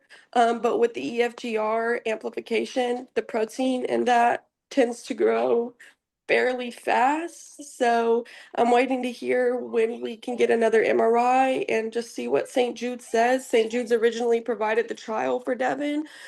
There's no active clinical trials as it is. Devin's only two years old. He's not even 2.5. You can be 3 years old when to do radiation. Radiation would be the ideal treatment. But Devin doesn't have another year. He doesn't have really another 6 months. So it is pretty hard. I know it was difficult for that update, but I think the court needs to understand, and I think you've explained that. You heard kind of the analysis of the things they wanted you to do and what you've completed and what you're working on. Yes, sir. Was that all accurate? Is there anything you need to explain about that? I've completed my psychosocial and I've completed my parenting classes with Padre, and I've actually continued those. So I'm going to attend another one actually today. So without them requiring me to, I have chosen to continue those. I am doing multiple sessions with the Genesis. I've been going to phase 1 groups over there every week. I've built a really great support system with them. They tried to apply for me a protective order, but I cannot get a protective order because the DA's office serves CPS. So until my CPS case is resolved, I can't get a protective order against Mr. Campbell. I've done the domestic violence classes as fast as I can. I've actually completed 3 as of today. And my counseling, I've completed 2, and I have my 3rd session on Wednesday. So besides that, I'm trying to do everything as fast as it allows me to. I can only do it once a week, and the domestic violence class is a 6-month class, but I mean, I don't have 6 months left with my son, Devin. I get an hour a week, and that's if the courtesy worker is able to do that. And I mean, it's really hard. On Easter, Devin cried for about 2.5 hours when his brother left him. And I think that that's the worst pain somebody has to live with. So, and I don't think that is fair to them. I don't think I've learned from my mistakes, and I'm doing everything I can and my own will. I'm not just sitting here doing nothing. I'm not just sitting here idly. I'm doing everything I can to make sure I can protect my kids, nurture my kids, and keep them from any violence in the future. And I'm just doing what I can the best way that I know how to. I have a really great support system. I moved over here to Irving, and Esther lives in the same apartments as me, literally next door. So, I mean, I'm with her basically every day. My brother came over here to supervise me, so somebody's living in here, not living, but they're coming to stay with me to be able to supervise me. I would just love to have the boys back together, really, just because I don't know when Devin's last moment is, and I would have to live with that forever. So, All right. Let me ask you one other question. I've seen something in the records that said your other son, Dominic, might have the same condition. I'm not saying he has cancer, don't get me wrong, but he might have that same gene. Is that been decided? So he was originally tested when he was 6 weeks old, and the pre-diagnosis that came back negative, but the genetic doctors here, they would like to retest him, because I also have the same predisposition, and it's really rare for one other child not to just get it. So I'm just waiting really to see what happens. I've started going to the doctor here myself. There's really good doctors over here. I mean, the doctors that Devin sees are, I mean, amazing. Amarillo, unfortunately, doesn't have that type of medicine to offer. So I would be looking to live here probably for the rest of Devin's life, and more of looking at for the rest of my life too. And I think you've told the judge, but your desire is for your boys to be together, spend as much time together. Yes, for sir. the rest of Devin's life. Yes, sir. Whether you called it more visitation, whether they let him live with you and be supervised or monitored return, you don't really care what they call it, just you need your boys to spend more time together. Yeah, the CPS courtesy worker here, Aaron, actually was the one who recommended to me to see if I could do a monitor return. And then what's it called? I've already been supervised 24 hours a day. I mean, there's nobody's even left to go to the grocery store, God forbid. But I mean, I'm already supervised 24 hours a day. So if they feel like those people are, and they are enough to make sure the children are protected, I would love for both of the boys to be able to be in the same household and be able to wake up and play together, eat breakfast together. I mean, just do what brothers are supposed to do while they have the time, because Junior is at the age where he can remember, and this is a really crucial time for him. All right. I appreciate that. Is there anything else you want to tell the judge before I pass you as a witness? No, I just want the judge to take into consideration Devin's condition and how it's progressing, and I would love for him to consider possibly a monitored return, supervision return, so my boys can spend the rest of the time that they have together and make the memories that they can, and we can be a family. I'll pass the witness. Thank you. All right. Ms. Price, let me ask you, are you set up right now to go ahead and have Dominic back? Yes, sir. And I've been a little unclear about how the supervision's working, but it apparently is working. So are you prepared to have him back now under the whatever those supervision terms are that are already in effect? Yeah. Okay. My brother, he's an approved supervising party. He's here, and like I said, Esther literally lives next door to me, so she's also my supervising party. Okay. All right. That's what I need to know. All right. Mr. Wildman, did you have questions for Ms. Price? No, Your Honor. All right. Mr. Rudd? You're muted, but you're shaking your head. No questions. No question. All right. Ms. Wiggins, any questions? Just a few, Judge. Okay. Ms. Price, I know we had talked about you going to Amarillo for Devin to see some family. If Yes, you ma'am. went to Amarillo, is there like a home base or one person's home that you would be staying at through the entire visit? Patricia Price, that's my mother. Okay. And that's where you and the boys could stay, and then other people could visit her home to see Devin. Yes. It just since we found out Devin's diagnosis was poor, some people, I mean, I have a grandmother over there that's also really sick, so she can't just drive to Dallas. She can't sit in the car that long. So Okay. it would be easier since our family's there, but we would be at my mother Patricia Price's house, and then that's where we would stay the entirety of the time. Okay, I'll pass the witness, Judge. All right. Anyone else have further questions for Ms. Price? All right, then, Mr. Carey, did you have any other witnesses? No other witnesses, Your Honor. All right, Ms. Rudd, any witnesses? No, sir. Ms. Wiggins? Okay, so my recommendation is that I don't believe we would phrase it a monitored return, but I am not opposed to Dominic being placed with Devin and his mom under the 24-hour supervision that we already have in place for Devin. I have no objection to that. I agree the boys do need to be together with their mom at this time. I have no objection. I know we had talked about, well, I know I say we, Judge, but there have been some talk about Devin visiting Amarillo. And so we just haven't had a lot of notice. And so if we can have a plan where there's just one place where Devin will be and then family come and visit him, I have no objection to him going to Amarillo as long as the doctors are okay with that. And in addition to that, I just would ask that there absolutely no contact with Mr. Campbell. I don't know if he's still in jail or whatnot, but no contact with Mr. Campbell, either on the phone, in person, anything. And I know Ms. Price will do anything, so I would like her to not have contact with him as well, just so we alleviate any chance of that interfering with anything. Okay, thank you. Give me just a second.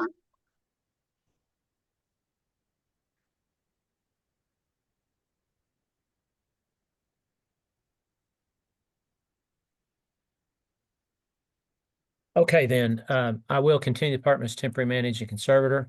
I'm going to order that both children be placed with Ms. Price immediately. I'll order that be on the same type of supervision terms as are in effect right now for Devin. I won't go into detail. I'm not too worried about that right now. I'm more worried about getting these kiddos back to their mom. I'll order that there be no contact of any type, virtual, phone, in person, between Anthony Campbell and Mrs. Price or either of these children. That'll be my ruling for today. Ms. Price, I want to commend you on being able to jump on these services like you have under the conditions you're under. So, Yes, sir. I have a question for you, sir. Would there be any way that you guys would be able to help me obtain an actual protective order, although my case is still going through CPS? I mean, Mr. Campbell, he's still incarcerated. There's been kind of like an here and there we'll hear something from, I've talked to victims assistants. They said that they can't get me a protective order due to my case being in the office, the DA's office, because they serve CPS. So I didn't know if there was a way. I'll file for one. I'll file for one. To clarify, Yeah, it's a conflict for us. if I have somebody's giving us a lot of feedback here. Mr. Carey, I'll be happy to sign a protective order if I have the authority to. I don't have a problem with that at all, and it'd be better to have it in place before Mr. Campbell gets out of jail. So, yes, sir. We know where to serve him with it right now. That'd be the beauty of doing so. Okay, Ms. Price, we're all praying for you and Devin. Thank you so much. And just hang in there. I know it's really hard, but I am. Okay.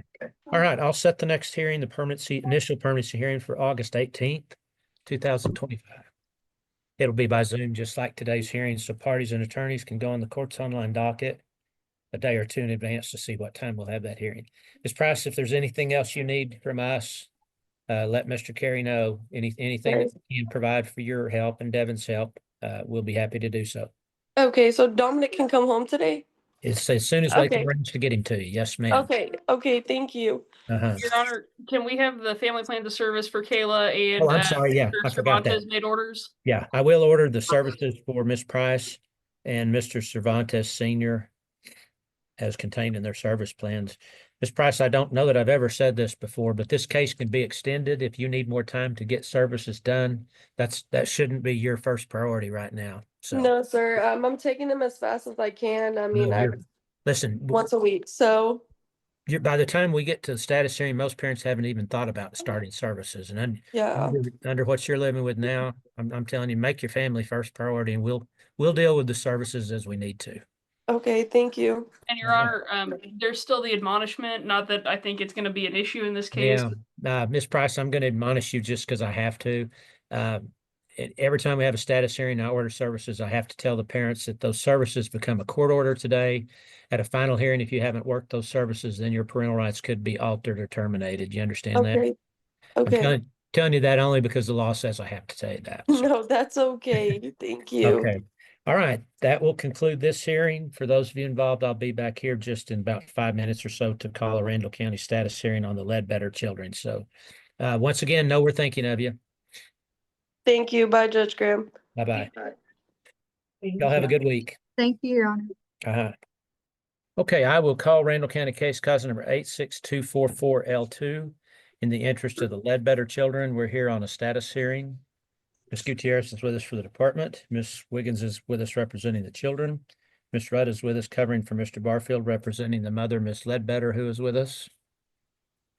And that's all the parties. I have Sylvia Garcia in the waiting room. That's my worker, Your Honor. Okay.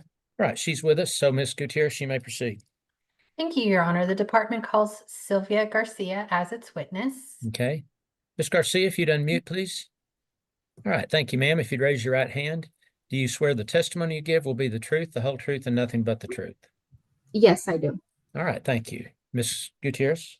Thank you, Your Honor. For my own records, I am keeping track of who's here and who's not. Is the mother in the hearing today? I thought she was. I let her in one time and she may have fallen off. I see her Well, she's name. down at the bottom. She's there. She's just muted and doesn't have her camera on.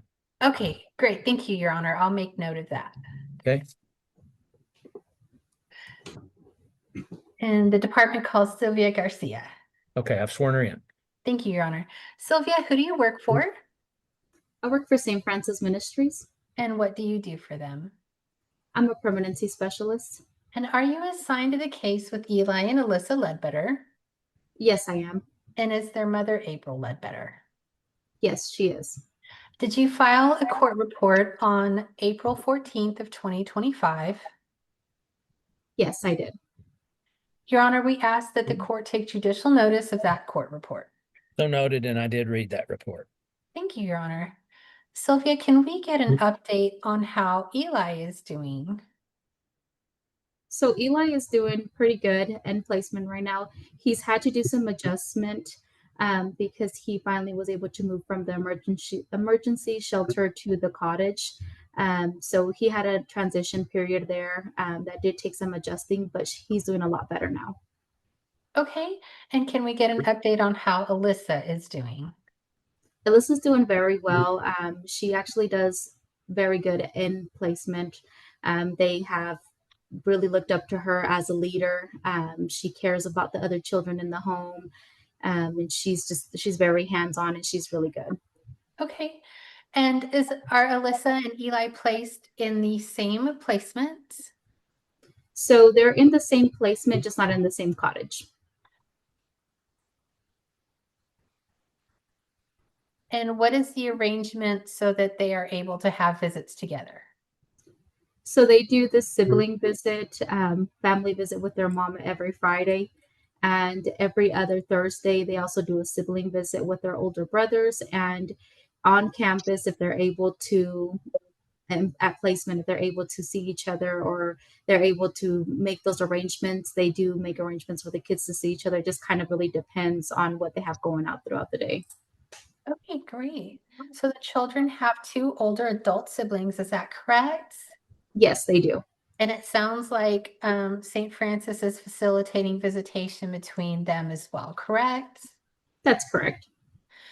At the adversary hearing, a home study was ordered on Ben Ledbetter. Can I get an update on that home study? So that home study was, what they didn't continue with it. He went ahead and did not complete the home study. He just didn't feel that right now was a good time to do the home study because he doesn't have the support that he needs so that he could meet those tasks with Alyssa and Eli when it comes to counseling, pick up and drop off for school. Okay. Can I get an update on April Ledbetter as well? So April, she does do her monthly face-to-face with me. We've had a couple times where we've had to reschedule, but we were able to complete them within the time period, the 30-day time period that we have. She does she does her assessments when we ask her to. She has drug screened. The only thing that we didn't have was the initial drug screen that was court ordered. She was not able to complete that because she had a shy bladder. So she did show up to the facility. She did attempt to complete the drug screenings, but she had a shy bladder, so they weren't able to complete it. And did she provide a hair follicle sample as well? Yes. So she did provide one, but we have not got the results back on that yet. And since she was unable to comply with providing a urinalysis sample on March 18th, was she sent another day to complete that urinalysis drug screen? Yes, she was. Okay.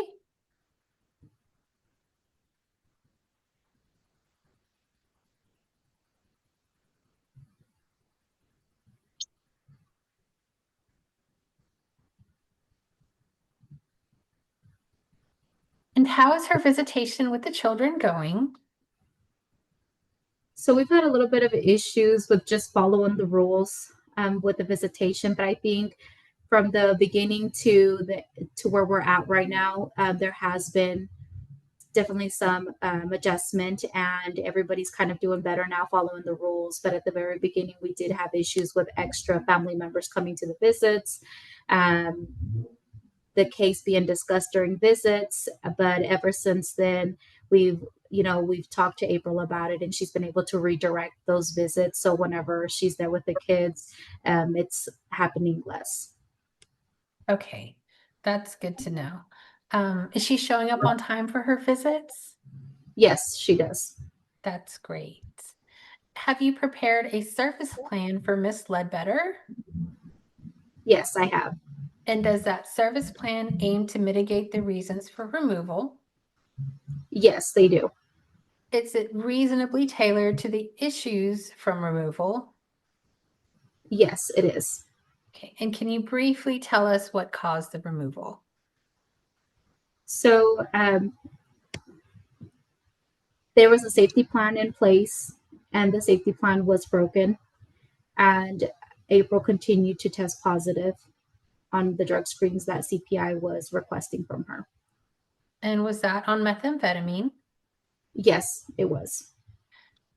Can you please identify 2 or 3 services only that are unique to Ms. Ledbetter? Yes, so we have signed her up for individual therapy and also for the OSAR evaluation. Those would both help and benefit to see just kind of the decision making that's happening, and then also her drug use to see if she needs to do outpatient, inpatient treatment, and where we can help her with that so she could be successful with completing this plan. And the OSAR evaluation, is that a substance abuse assessment? Yes, it is. And is that necessary for the parent, for April, to have a recommendation of what type of drug treatment to get? Yes, it is. Thank you. Has April reviewed the service plan? Yes, she has. Has she signed the service plan? Yes, she has. And did she make any statements handwritten on that service plan as well? Yes, she did. Can you please tell us what that statement is? I don't agree with the removal reason. I will contact my attorney wanting to still work services April Ledbetter for 8 of 2025. Okay, thank you. Are we asking for any drug screens to be ordered today on Ms. Ledbetter?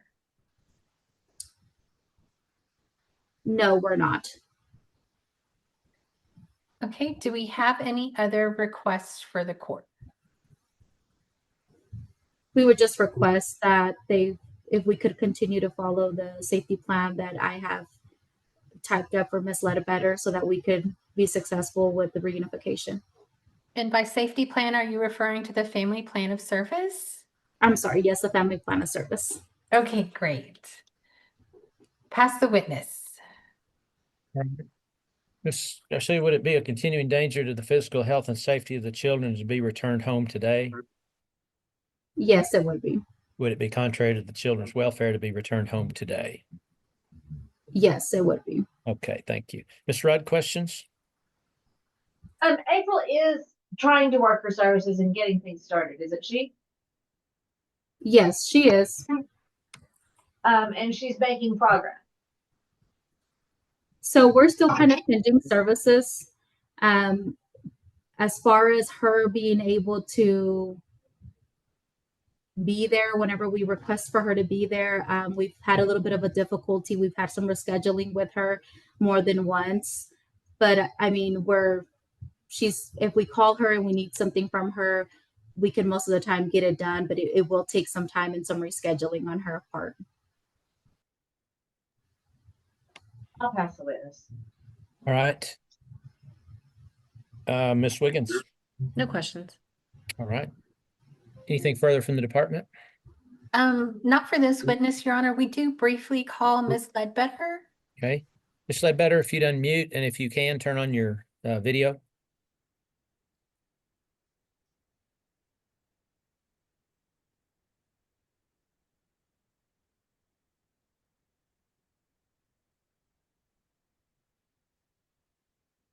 Well, let me check in with Sylvia. Maybe I won't need to call her then since she's not answering. Looks like she was about to unmute.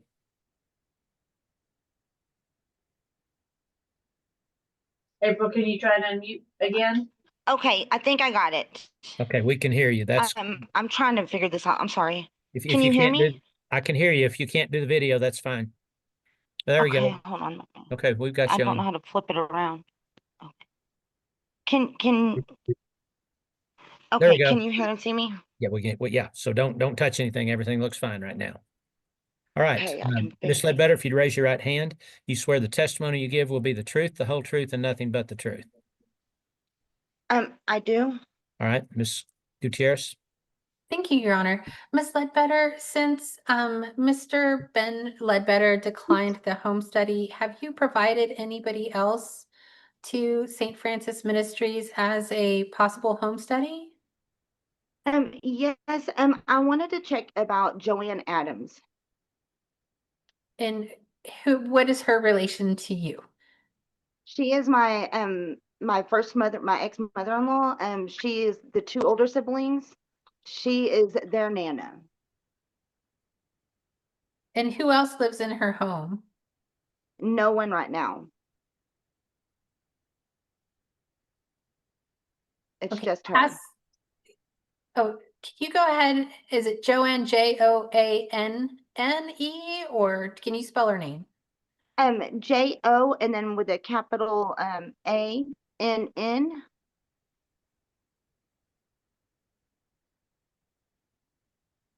Okay, and what city does she live in? Tampa.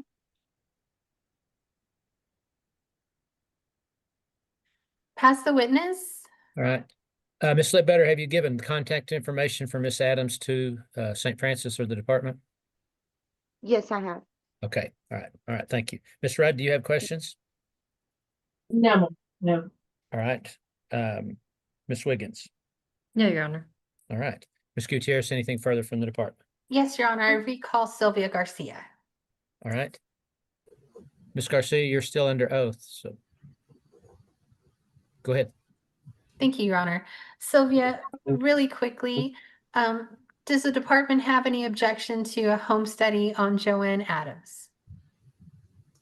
So we don't have enough information on her for me to say that. I know that CPI looked into her, and I would have to look on the notes to see what exactly what was the concerns with. Okay, but at this the time, we're not different- objecting to a home study on her. Is that correct? That's correct. Okay, pass the witness. All right, anyone else? No, Your Honor. All right, Ms. Gutierrez, is that all from the department? Yes, Your Honor, that's all. The department rests. We just ask that those family plans of service be made in order of the court. Okay, all right. All right, then, Ms. Rudd, any witnesses? No, Your Honor. Ms. Wiggins, any witnesses? I have no witnesses. All right, Ms. Wiggins, recommendations? Department of Maine temporary managing conservator, both children. Both children are placed at High Plains. They're doing well. They are in cottages next to each other. So I know when I was visiting Eli, he saw his sister outside, and so they're trying to have more time together. I know that's an issue. They're very close, but they seem to both be doing very well. Eli has asked a lot of questions, so I can understand him trying to talk about the case and his visitation. But I think hopefully he understands. We just want him to be a kid. So that's Yeah. what we're trying to get him to focus on. Great. And Your okay. Honor, I apologize. We actually do have a request since Ms. Ledbetter didn't comply with the hair follicle order from the adversary hearing. Oh, wait, I'm confused. It's pending. Your Honor, if I may recall Sylvia, she sent me a request did by comply. message. All right, Ms. Garcia, if you'd unmute again. Go ahead.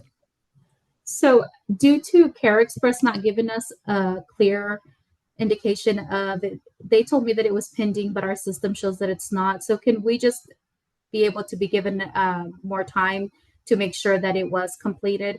Because I know April did tell me that she did complete it, and Care Express is saying complete it, but we don't even show that it's currently pending. So I just want to make sure that I get enough time to be able to speak to a supervisor at Care Express to see exactly what happened. Well, I'm not sure what you're asking me for. Yeah. If she's done it, it's not a matter of me ordering it be done any faster. If she's done it, she has. If she I can order that if it's not found or or she hasn't completed it, then I can order her to do it again upon request.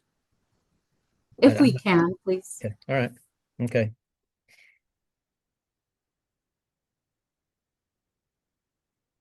And Your Honor, if I may clarify that request and go ahead and ask for her to be ordered to hair follicle today. Well, it won't be today. We're too late.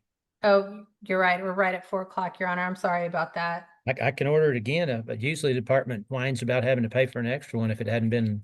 I understand, Your Honor. I had received information earlier that she did not comply with that hair follicle, and now Ms. Garcia has said she's not seeing it even as pending in her system. So I think it would be best to just go ahead and order it, Your Honor. Okay. Do you want another UA while we're at it? Yes. Okay. Okay, then. I will continue. Yes. Again, I'm sorry. I know everyone saw it. April just messaged that she does have paperwork to prove that she did it. So I'm not saying she didn't, but if they've lost it, then we're going to have to get another one because we need the baseline. Okay. Okay. If it's located between now and tomorrow at 4 p.m., then obviously there's no need for her to go, but okay. All right, I will continue the department's temporary managing conservator, continue the children's current placements. I'll order the services for Ms. Ledbetter as contained in her service plan. I'll order a home study on Joanne Adams, and I'll order that Ms. Ledbetter both hair strand and UA drug screen by 4 p.m. tomorrow if the results of her previous hair strand can't be located. Obviously, if it is located, there'd be no need for her to go. All right, Ms. Ledbetter, if you'd unmute again, please.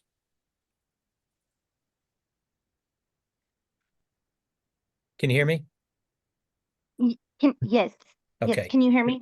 Yes, I can. Ms. Ledbetter, I need to admonish you today that the services that are contained in the service plan that you signed, that becomes a court order today. At a final hearing, if you haven't worked those services, your parental rights could be altered or terminated. Do you understand that? Yes.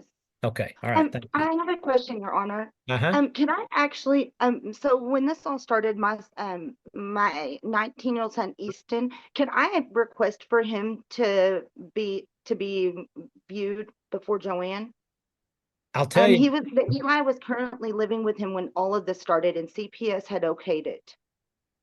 Well, yeah, Ms. Ledbetter, I can tell you, I'm not going to do that because I can tell you a home study for a 19-year-old to be the placement, it's not going to pass. And I probably I probably wouldn't order it even if it was, because I was a 19-year-old boy one time too. So, Yes, sir. okay, you want to stick with Joanne Adams? Yes, sir. Okay, all right, I've already ordered that, so we're good there. So, Thank you. okay, all right, our next hearing will be the initial permanency hearing on August 18th, 2025. That will be by Zoom like today's hearing, so parties and attorneys can go on the court's online docket a day or two before August 18th to see exactly what time that hearing will take place. Okay, we'll be in recess on this case. I'll be back here in just a few minutes to call two related final hearings. First one being a case on Corora Pelt, second one being a case on Lily Pelt. So we'll be in recess for just a few minutes. Y'all have a good week. I will call two Randall County related cases, both on final hearings. I understand motions, well, not motions, but I understand the department wants to extend both cases, but I will call first cause number 84761A in the interest of Corora Pelt. In that case, Ms. Wildman is with us, representing the department. Ms. Garrett's with us representing CASA. Ms. McDaniel is with us representing the child. Ms. Riley's with us representing the mother. I don't see the mother, Ms. Pelt, with us. Ms. Riley, were you expecting her? I was, Your Honor, and I'm not sure why she's not here, but I do have my office attempting to reach out to her to see where she is. Okay, thank you. Mr. Michelson is with us representing the father. In that case, the adjudicated father, Mr. Knowles. He's not with us either. Mr. Michelson, were you expecting him? I was, Your Honor, and I sent him a link prior to the hearing, so. Okay, we'll see if they show up. All right, I will also call related case cause number 69237A in the interest of Lily Pelt. Again, Ms. Wildman for the department, Ms. Garrett for CASA, Ms. McDaniel for the child. Mr. Turman is with us representing the father, Mr. Stewart, who is with us. And again, Ms. Riley's with us representing Ms. Pelt. She's not with us just yet. While we're waiting, in both cases, the department has, in their report, has requested to extend the cases and retain the cases on the court's docket. Let's just start. I've read the reports. I understand their rationale. Does anybody object to extending these cases? I have no objection, Judge. No objection. No objection. No objection, Your Honor. Okay. All right. I've read the reports and I do find that there's extraordinary circumstances that warrant the extension. So I will, in both cases, order that the cases be extended and retained on the court's docket. So I'll be making my notes. We'll see if these other parties show up. Your Honor, excuse me, if Allison Bratton is in the waiting room, she's the advocate on this case. Okay. Yes. Yeah, she is, Janelle. I'll get her in. Thank you. And then Erica Cantrell would be my worker judge. All right. We'll get her in. That clears out our waiting room. And Your Honor, for, I guess, the advocate and Erica's purposes, is it okay for me to tell them that the case has been extended? Sure. Yeah. Well, I still don't have anyone in my waiting room. Ms. Wildman, basically, since we've extended both cases, are we just basically asking for status quo today? Yes, Your Honor, and I think we can do it pretty quickly. I think our court reporter also has a conflict coming up, so we can get through this as quickly as possible. Okay, let's go ahead then. I've read the reports and it looks to me like we're just gonna allow some more time for mother's situation to stabilize. So let's go ahead and proceed. I'll watch the waiting room. And Judge, I would call Erica Cantrell. Ms. Cantrell, you would unmute. Thank you, ma'am. If you'd raise your right hand. Do you swear the testimony you give will be the truth, the whole truth, and nothing but the truth? Yes, sir. All right. Ms. Wildman? All right, and Ms. Cantrell, getting a real quick update on the children. Let's start with Corora. Where is Corora currently placed? Corora has been placed home with her father, Brandon Knowles. And about how long has she been home with him?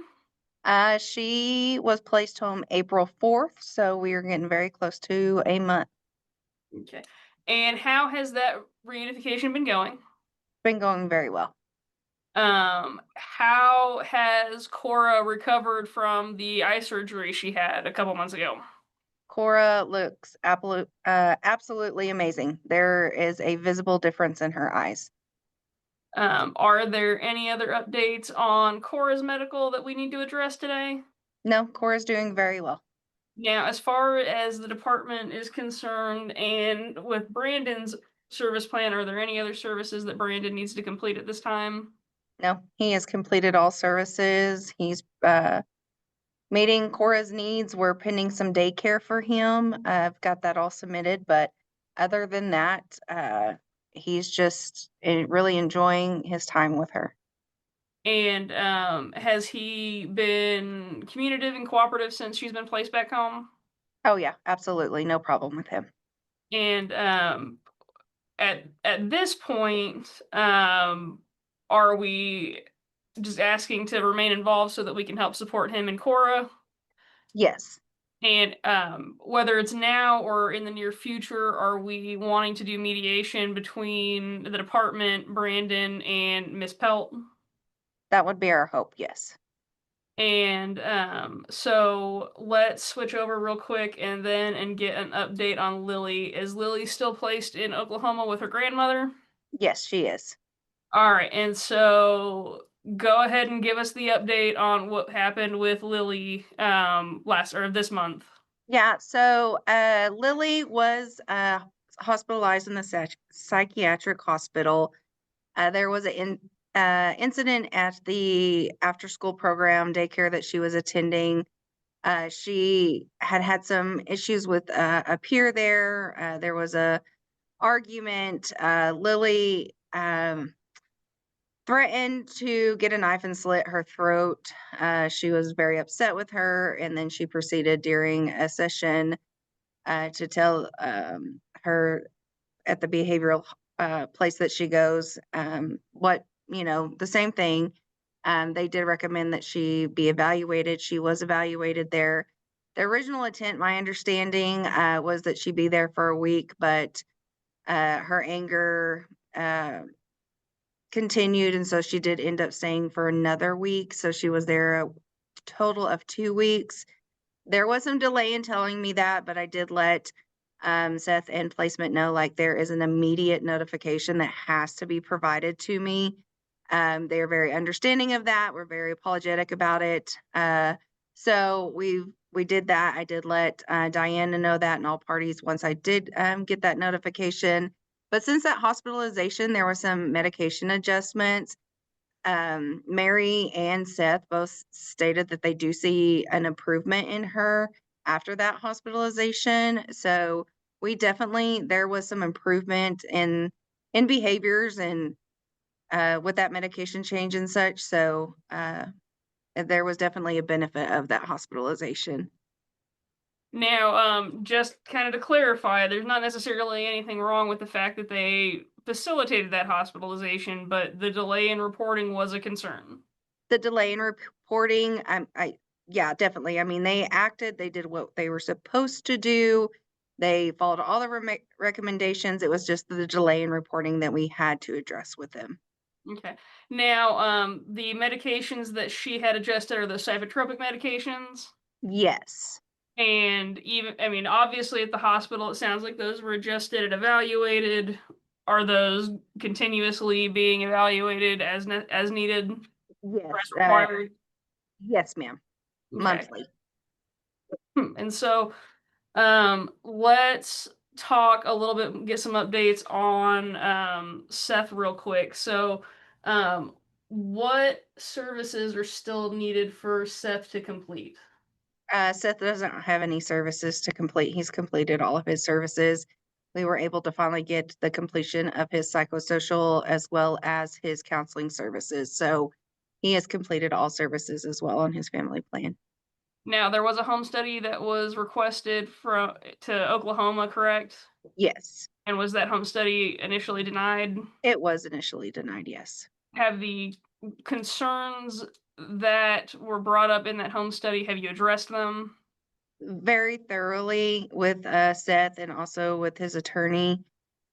And he did some additional trainings to address those concerns. Those have been completed as well. And part of the concern was that there were concerns that he would be able to, I guess, seriously handle Lily's mental health needs. Yes, that is correct. After this most recent hospitalization, do you feel like he has the ability to do that and has shown that he has the ability to do that? Yes, I do.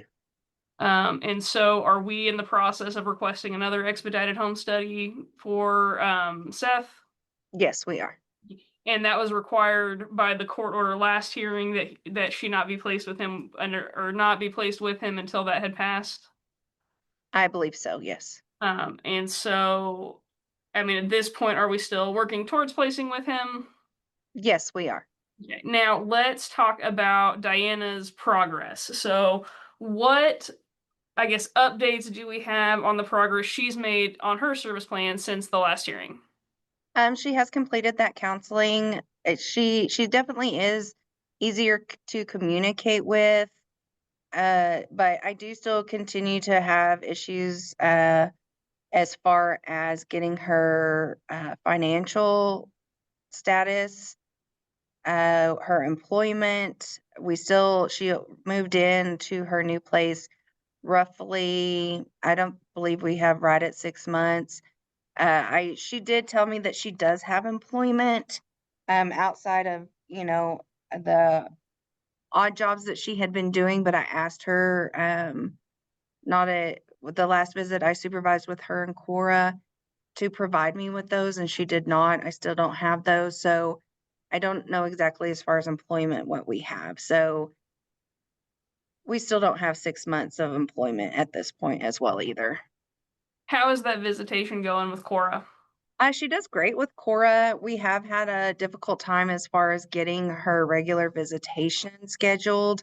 We are very short-handed on supervision help, and so it's been up to me to get those visits going. I was out due to some health procedures that I had to have done, so I am trying to get her a visit this week of 2 hours scheduled for myself to supervise. So I'm working on that.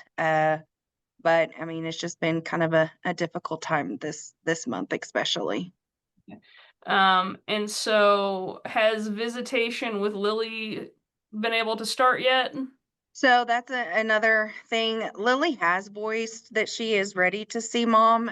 She is very, very adamant that it be not in person. It is virtual. The issue I run into that is we have mom in Texas and Lily in Oklahoma.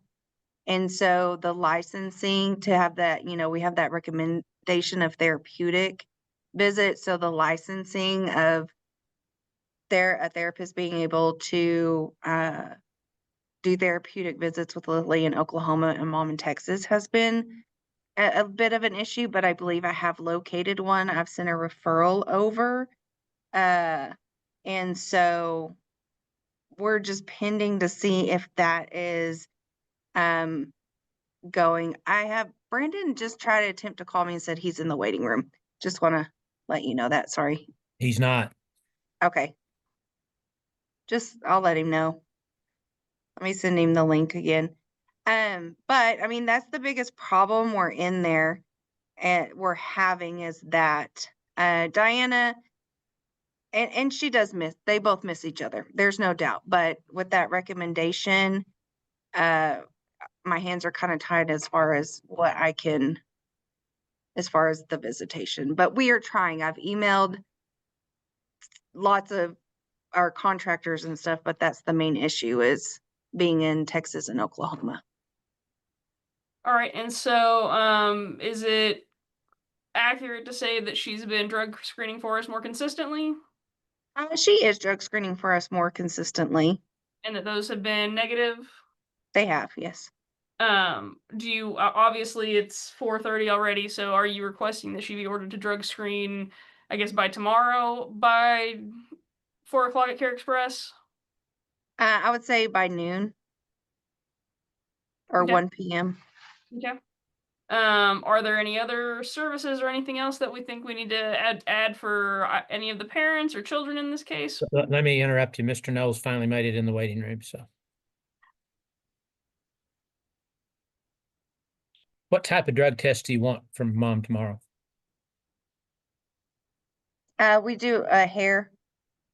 Just hair and UA? We'll do a hair and UA. Yeah. And then if we'll go ahead and just have Seth do a hair and Brandon do a UA. We have a recent a hair for Brandon. We'll just knock it all out today. for tomorrow. Okay, hang on just a second. You got ahead of me here. Sorry, sir. Give me just a minute. All right, you want Mr. Stewart to do what? Hair? Just hair. Yes, sir. Okay. Again, by 1 p.m. Yes, that's fine. Yes, sir. And you want what from Mr. Knowles tomorrow? UA, please. Okay.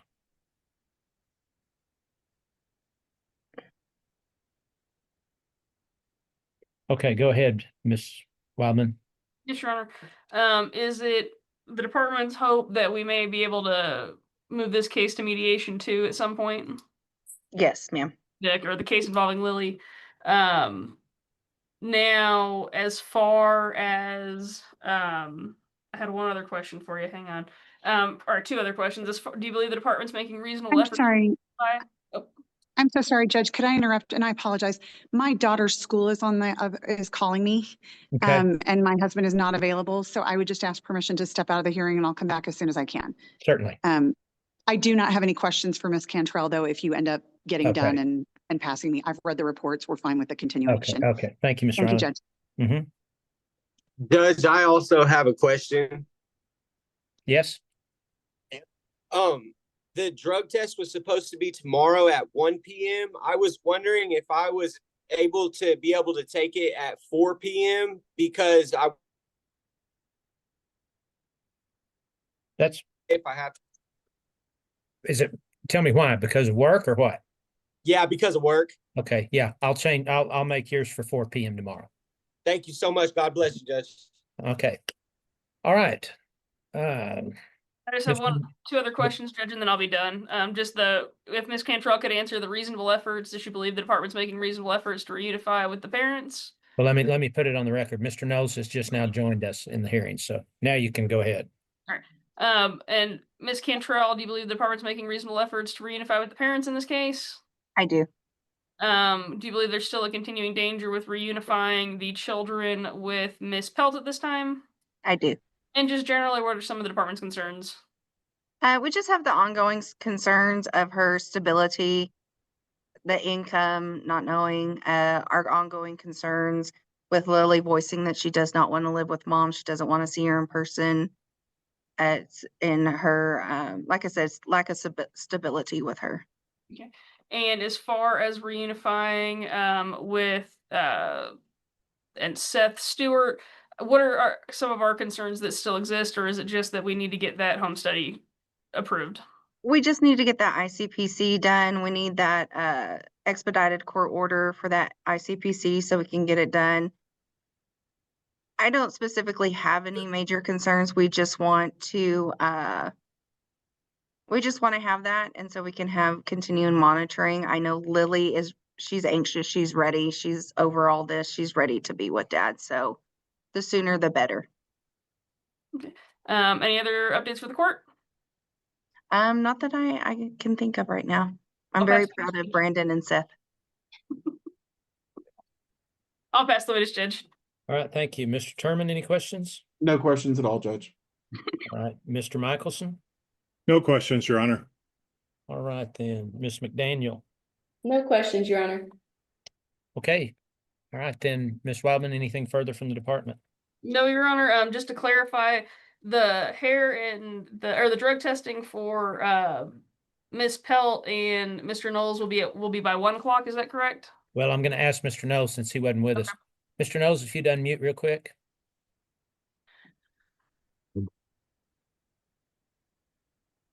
Can you hear me? I can't hear you. Can you hear me now? Yeah, I can. Mr. Knowles, they're asking that you do a hair. I'm sorry. Let me look back. A UA drug screen by 1 p.m. tomorrow, where the court usually orders 4 p.m. Can you do it by 1, or do you need till 4? No, I can do it by 1. That's fine. Okay. All right. That's all I needed. Thank you, sir. All right, then, CASA. I'm sorry. I don't have recommendations from Ms. McDaniel yet. Ms. McDaniel? Thank you, Your Honor. In regards to Corora, Your Honor, I feel like her placement with dad is going well. She seems like she's adjusting the best she can be. Her surgery it's a complete difference in her. She's doing very well with that. So I think her placement there continue, and obviously, the court continue to be involved with that. As far as Lily, she is very adamant about what she wants, and I know that his ICPC was not successful. However, I do think that it's probably in Lily's best interest for her to be placed with Dad. He seems like he still continues to have the support of grandmother, which is Lily's current placement. She was very adamant that she wants to be with Dad. She's really over having to talk to all these people. She has, I feel like, improved from the first time I've talked to her. The first time I spoke with her, she was very, very reluctant to talk to me. This time she was very direct with her conversation and told me exactly what she wanted, and that was for her to be with Dad.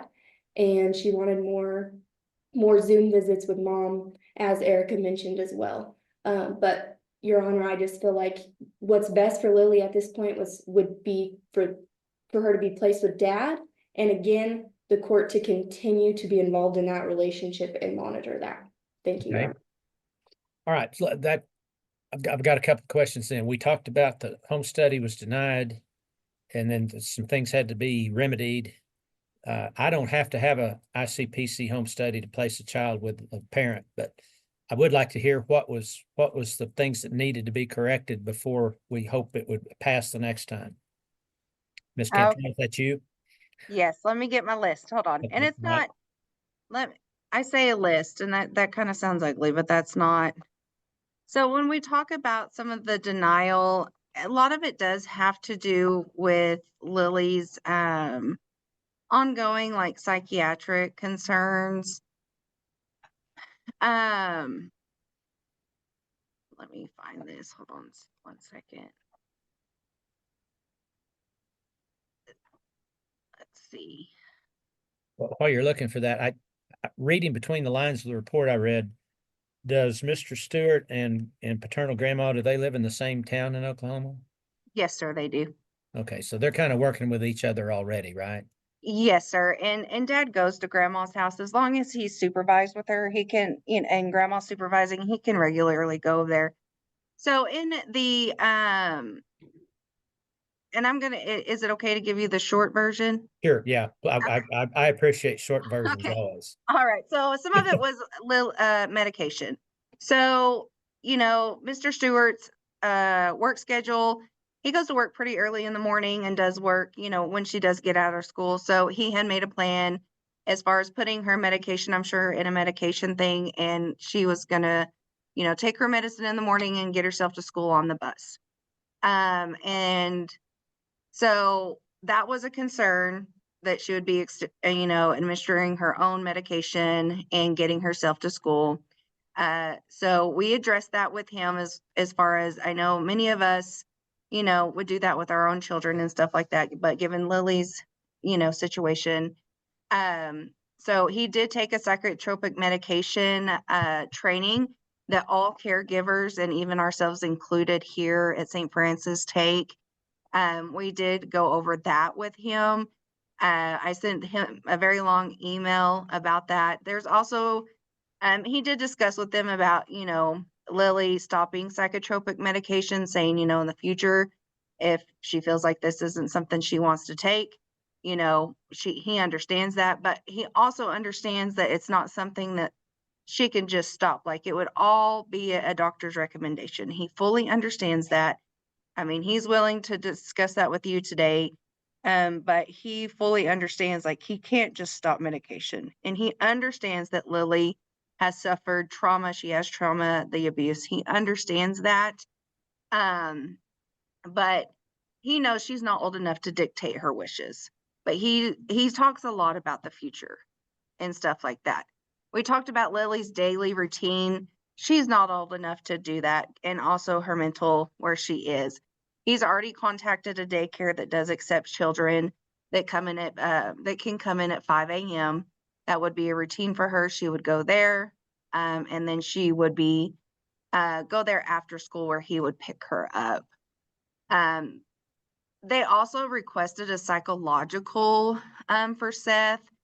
That Seth had talked about some previous diagnoses as a child. But the ICPC suggested a psychological, but it's not required. We didn't request a psychological. He did do that psychosocial.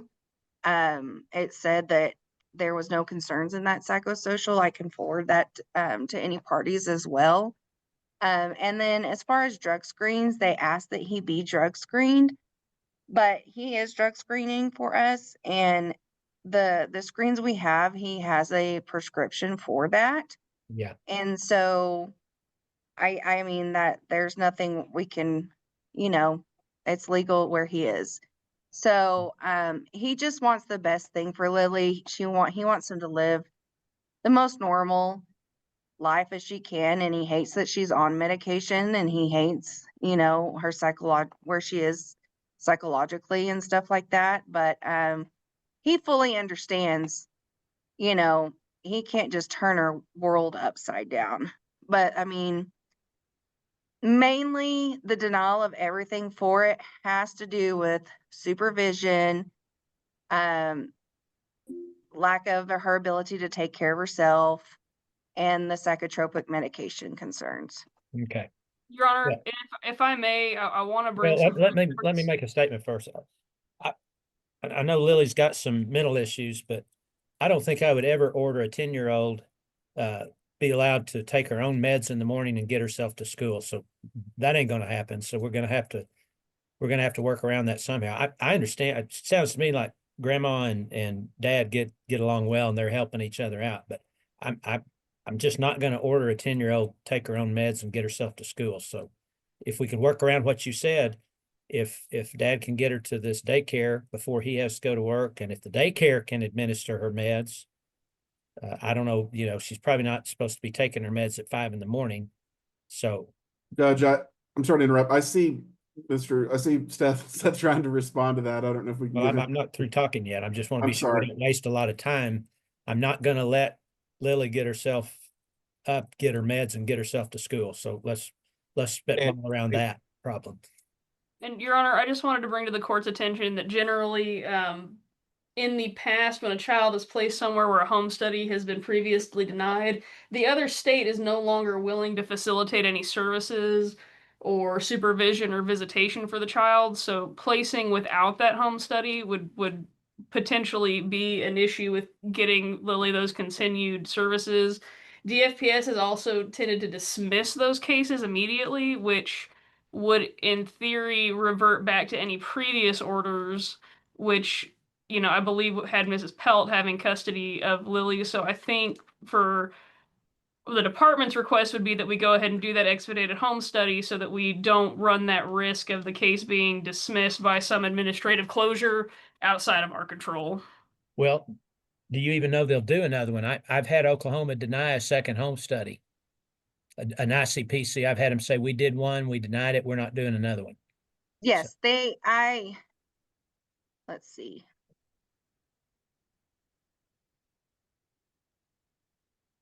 And if it's the case, Your Honor, we could hold off to a final to make that decision to place without the home study if necessary, just to avoid any kind of Is Oklahoma providing services for Lily? No, sir. The last sentence of this said, but would not make it a requirement for the psychological would not be required for resubmitting an ICPC request. Okay. Sounds like they'd go ahead and consider it again. Yes, I think that none of this was a complete absolute bar for them to resubmit again. Okay. So I think we could resubmit again. That answers a big question. Mr. Stewart, what were you wanting to tell me? I have written something that I've been thinking about for a long time, because ever since I had got denied that home study, it came to my senses, and it made sense to me also that she is only 10, and to be able to get up that many hours before school is kind of out of line. And it took me heeding to the instruction to learn that. And I'm already have fixed that, fully have. And the medicine thing, I will get a cabinet for it, or not a cabinet. I will get a safe for it and lock it up and get the weekly thing where we will have it already dosed out. And I've also written something that if you have the patience or would allow me to read, I would like to. How long is it? Not very long, a couple paragraphs, maybe 2 Okay. minutes. Okay, go ahead. But let me tell you, Mr. Stewart, before you start reading something to me, we're going to have to come up with a plan. Lily's not going to get herself up, take her own meds, and get to school. So if we're not prepared today, if we don't have a plan today, I'll just move our next permanency hearing up pretty quick. We'll get a plan, but it doesn't sound to me like we've got a plan today. Yeah, we do actually, because my grandma or my mom had told me that I can take her to her house before work, and she will get her to the school, and she will be able to actually give her doses of medicine until the next phase. Okay, that's what I was hoping somebody would get around to that. I don't know why we were talking about Lily doing it herself or going to a daycare at 5 a.m. if grandma's willing to. I'm not interrupted. She's going to have full daycare. There's going to be no unsupervision at all until she's older, into her teenage years, when it's like more realistic. Okay, we're getting way ahead of ourselves today. Do you have to be to work like at 5 or 5:30 or something? I have to be there at 5:50 in the morning. So I would have to take her to my mom's to be able to take her to daycare and get her medication until I get a daycare to be able to just take her straight to every morning. Okay. Before school. All right. I don't need you to read me something. Okay. I'm going to set another hearing real quick unless you guys try to iron this stuff out. I'm not ready to change placement. Now, I don't care if you spend every hour you're not working with Lily at your mom's house. I don't care. But Lily wouldn't be placed with her if anybody had any concerns. So we may just be kind of splitting hairs here, but I'm just going to set another hearing pretty quick. If y'all can work that out either with the daycare, I'd like to hear grandma say, yeah, I'll take Lily every morning at 5 o'clock. I'll get her meds. I'll get her to school. That's fine, but I'm not ready to pull the trigger today. I think he in the waiting room. Her name is Mary Jo. I understand. There's nobody in my waiting room, and I haven't had a Mary Jo in my waiting room all day long. So okay. If I could make a request on the behalf of the department, or I could recall Ms. Cantrell, but at this point, Mr. Stewart, I believe all of his supervision is currently still supervised by mom. If part of moving towards, trying to make those plans the court would think it would be appropriate. We would ask that maybe some unsupervised visitation be allowed at this point. I don't have a problem with unsupervised visits if we're talking about placing him today. So I'll just add that to my previous order that all dad's visitation is unsupervised. And Your Honor, would it be appropriate to motion for both cases to go to mediation at this time, or would we want to address that after the next hearing? Amy, have I announced my rulings? Okay, no, I haven't. So mediation's in there. Okay. Give me a second. Let me try to make some sense out of what I thought we had and now we don't have. So, okay. I feel sorry for whoever has to draft this order, but you can always, by tomorrow afternoon, it'll be in Odyssey. You can always get my ruling off of that. So this is not going to be in any great order. So I ought to go off YouTube. This is not one I'm going to be real proud of. All right, let's start with Lily's case. Oh no, I haven't asked for well, I got Tristan's. I have not asked for CASA's, I don't believe. So CASA's, anything y'all want to add before I start rambling? I am the primary CASA on the case under Janelle's supervision, and we are in agreement with St. Francis in this situation for both Cora and for Lily. I had the same concerns about Dad's supervision of medication and before and after school. Those seemed like they've been addressed, and we're happy with Erica's solutions and Seth's progress on resolving those. I also would like to know what the final plan is, as far as early morning and medication delivery. But once that's in place, we are in agreement. Okay. Well, I'm gonna move up the next hearing, but I'm gonna allow enough time. Hopefully, y'all could get it into mediation. Give me just a second, and then I'm ready to announce. And Your Honor, depending on the time frame, I don't think that we would be opposed to the next one being reset as a final either in either case. Yeah, that's what we'll do. We can always call it a perm when we get there if we're not ready. Do you think there'd be time to mediate and all if I set the next final for June 23rd? I just don't know how long it takes you guys to mediate. It really just depends on their schedule, Your Honor. It may be better to put it a little bit more towards the beginning of July, because the summer holidays are also going to cause some scheduling issues for parties, I would assume. Okay, Brittany, are you still here? Yes, I am looking at July right now. Yeah, give me something in July. All right. And I'm sorry, I know everybody's needing to get out of here. We have,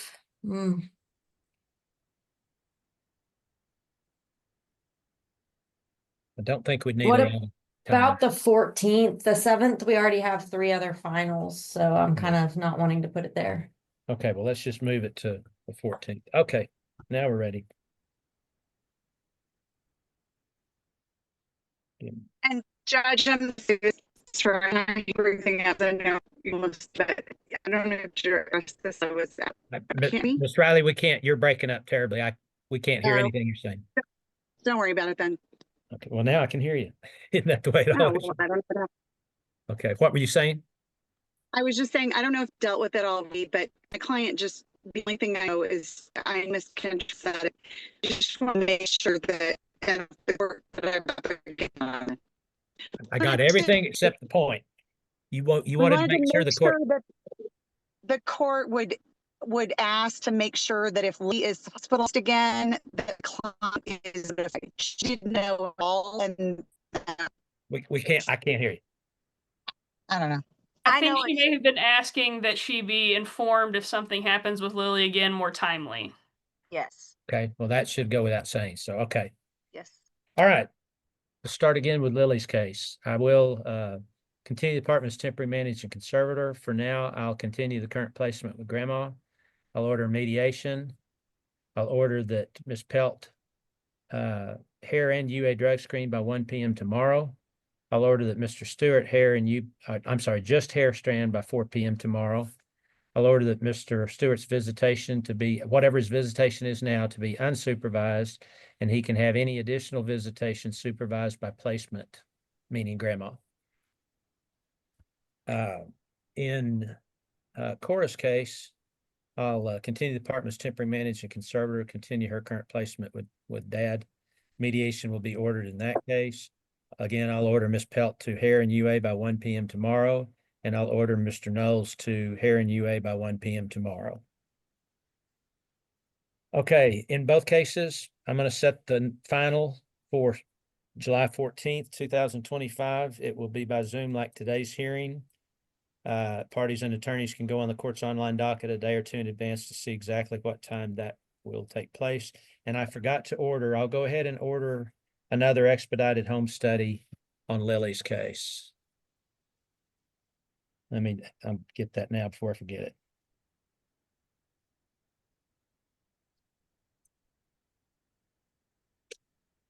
So I'll order an expedited home study on Mr. Stewart again. Okay, Ms. Wildman, I don't know who drafts your orders, but like I said, by tomorrow evening, this will be an odyssey and I'll kind of clean it up so y'all can figure out what I said today. That was a lot clearer than you led us to believe, Judge.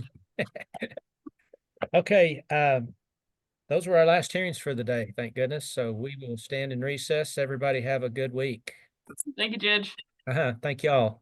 Thank you, Judge. Thank you, Your Honor. Amy, thanks. Thank you, Judge. I'll see you Wednesday. All right, see you Wednesday. Brittany, you gonna take off? Yes, I'm about to take off right now. Okay, all right. Have a good evening.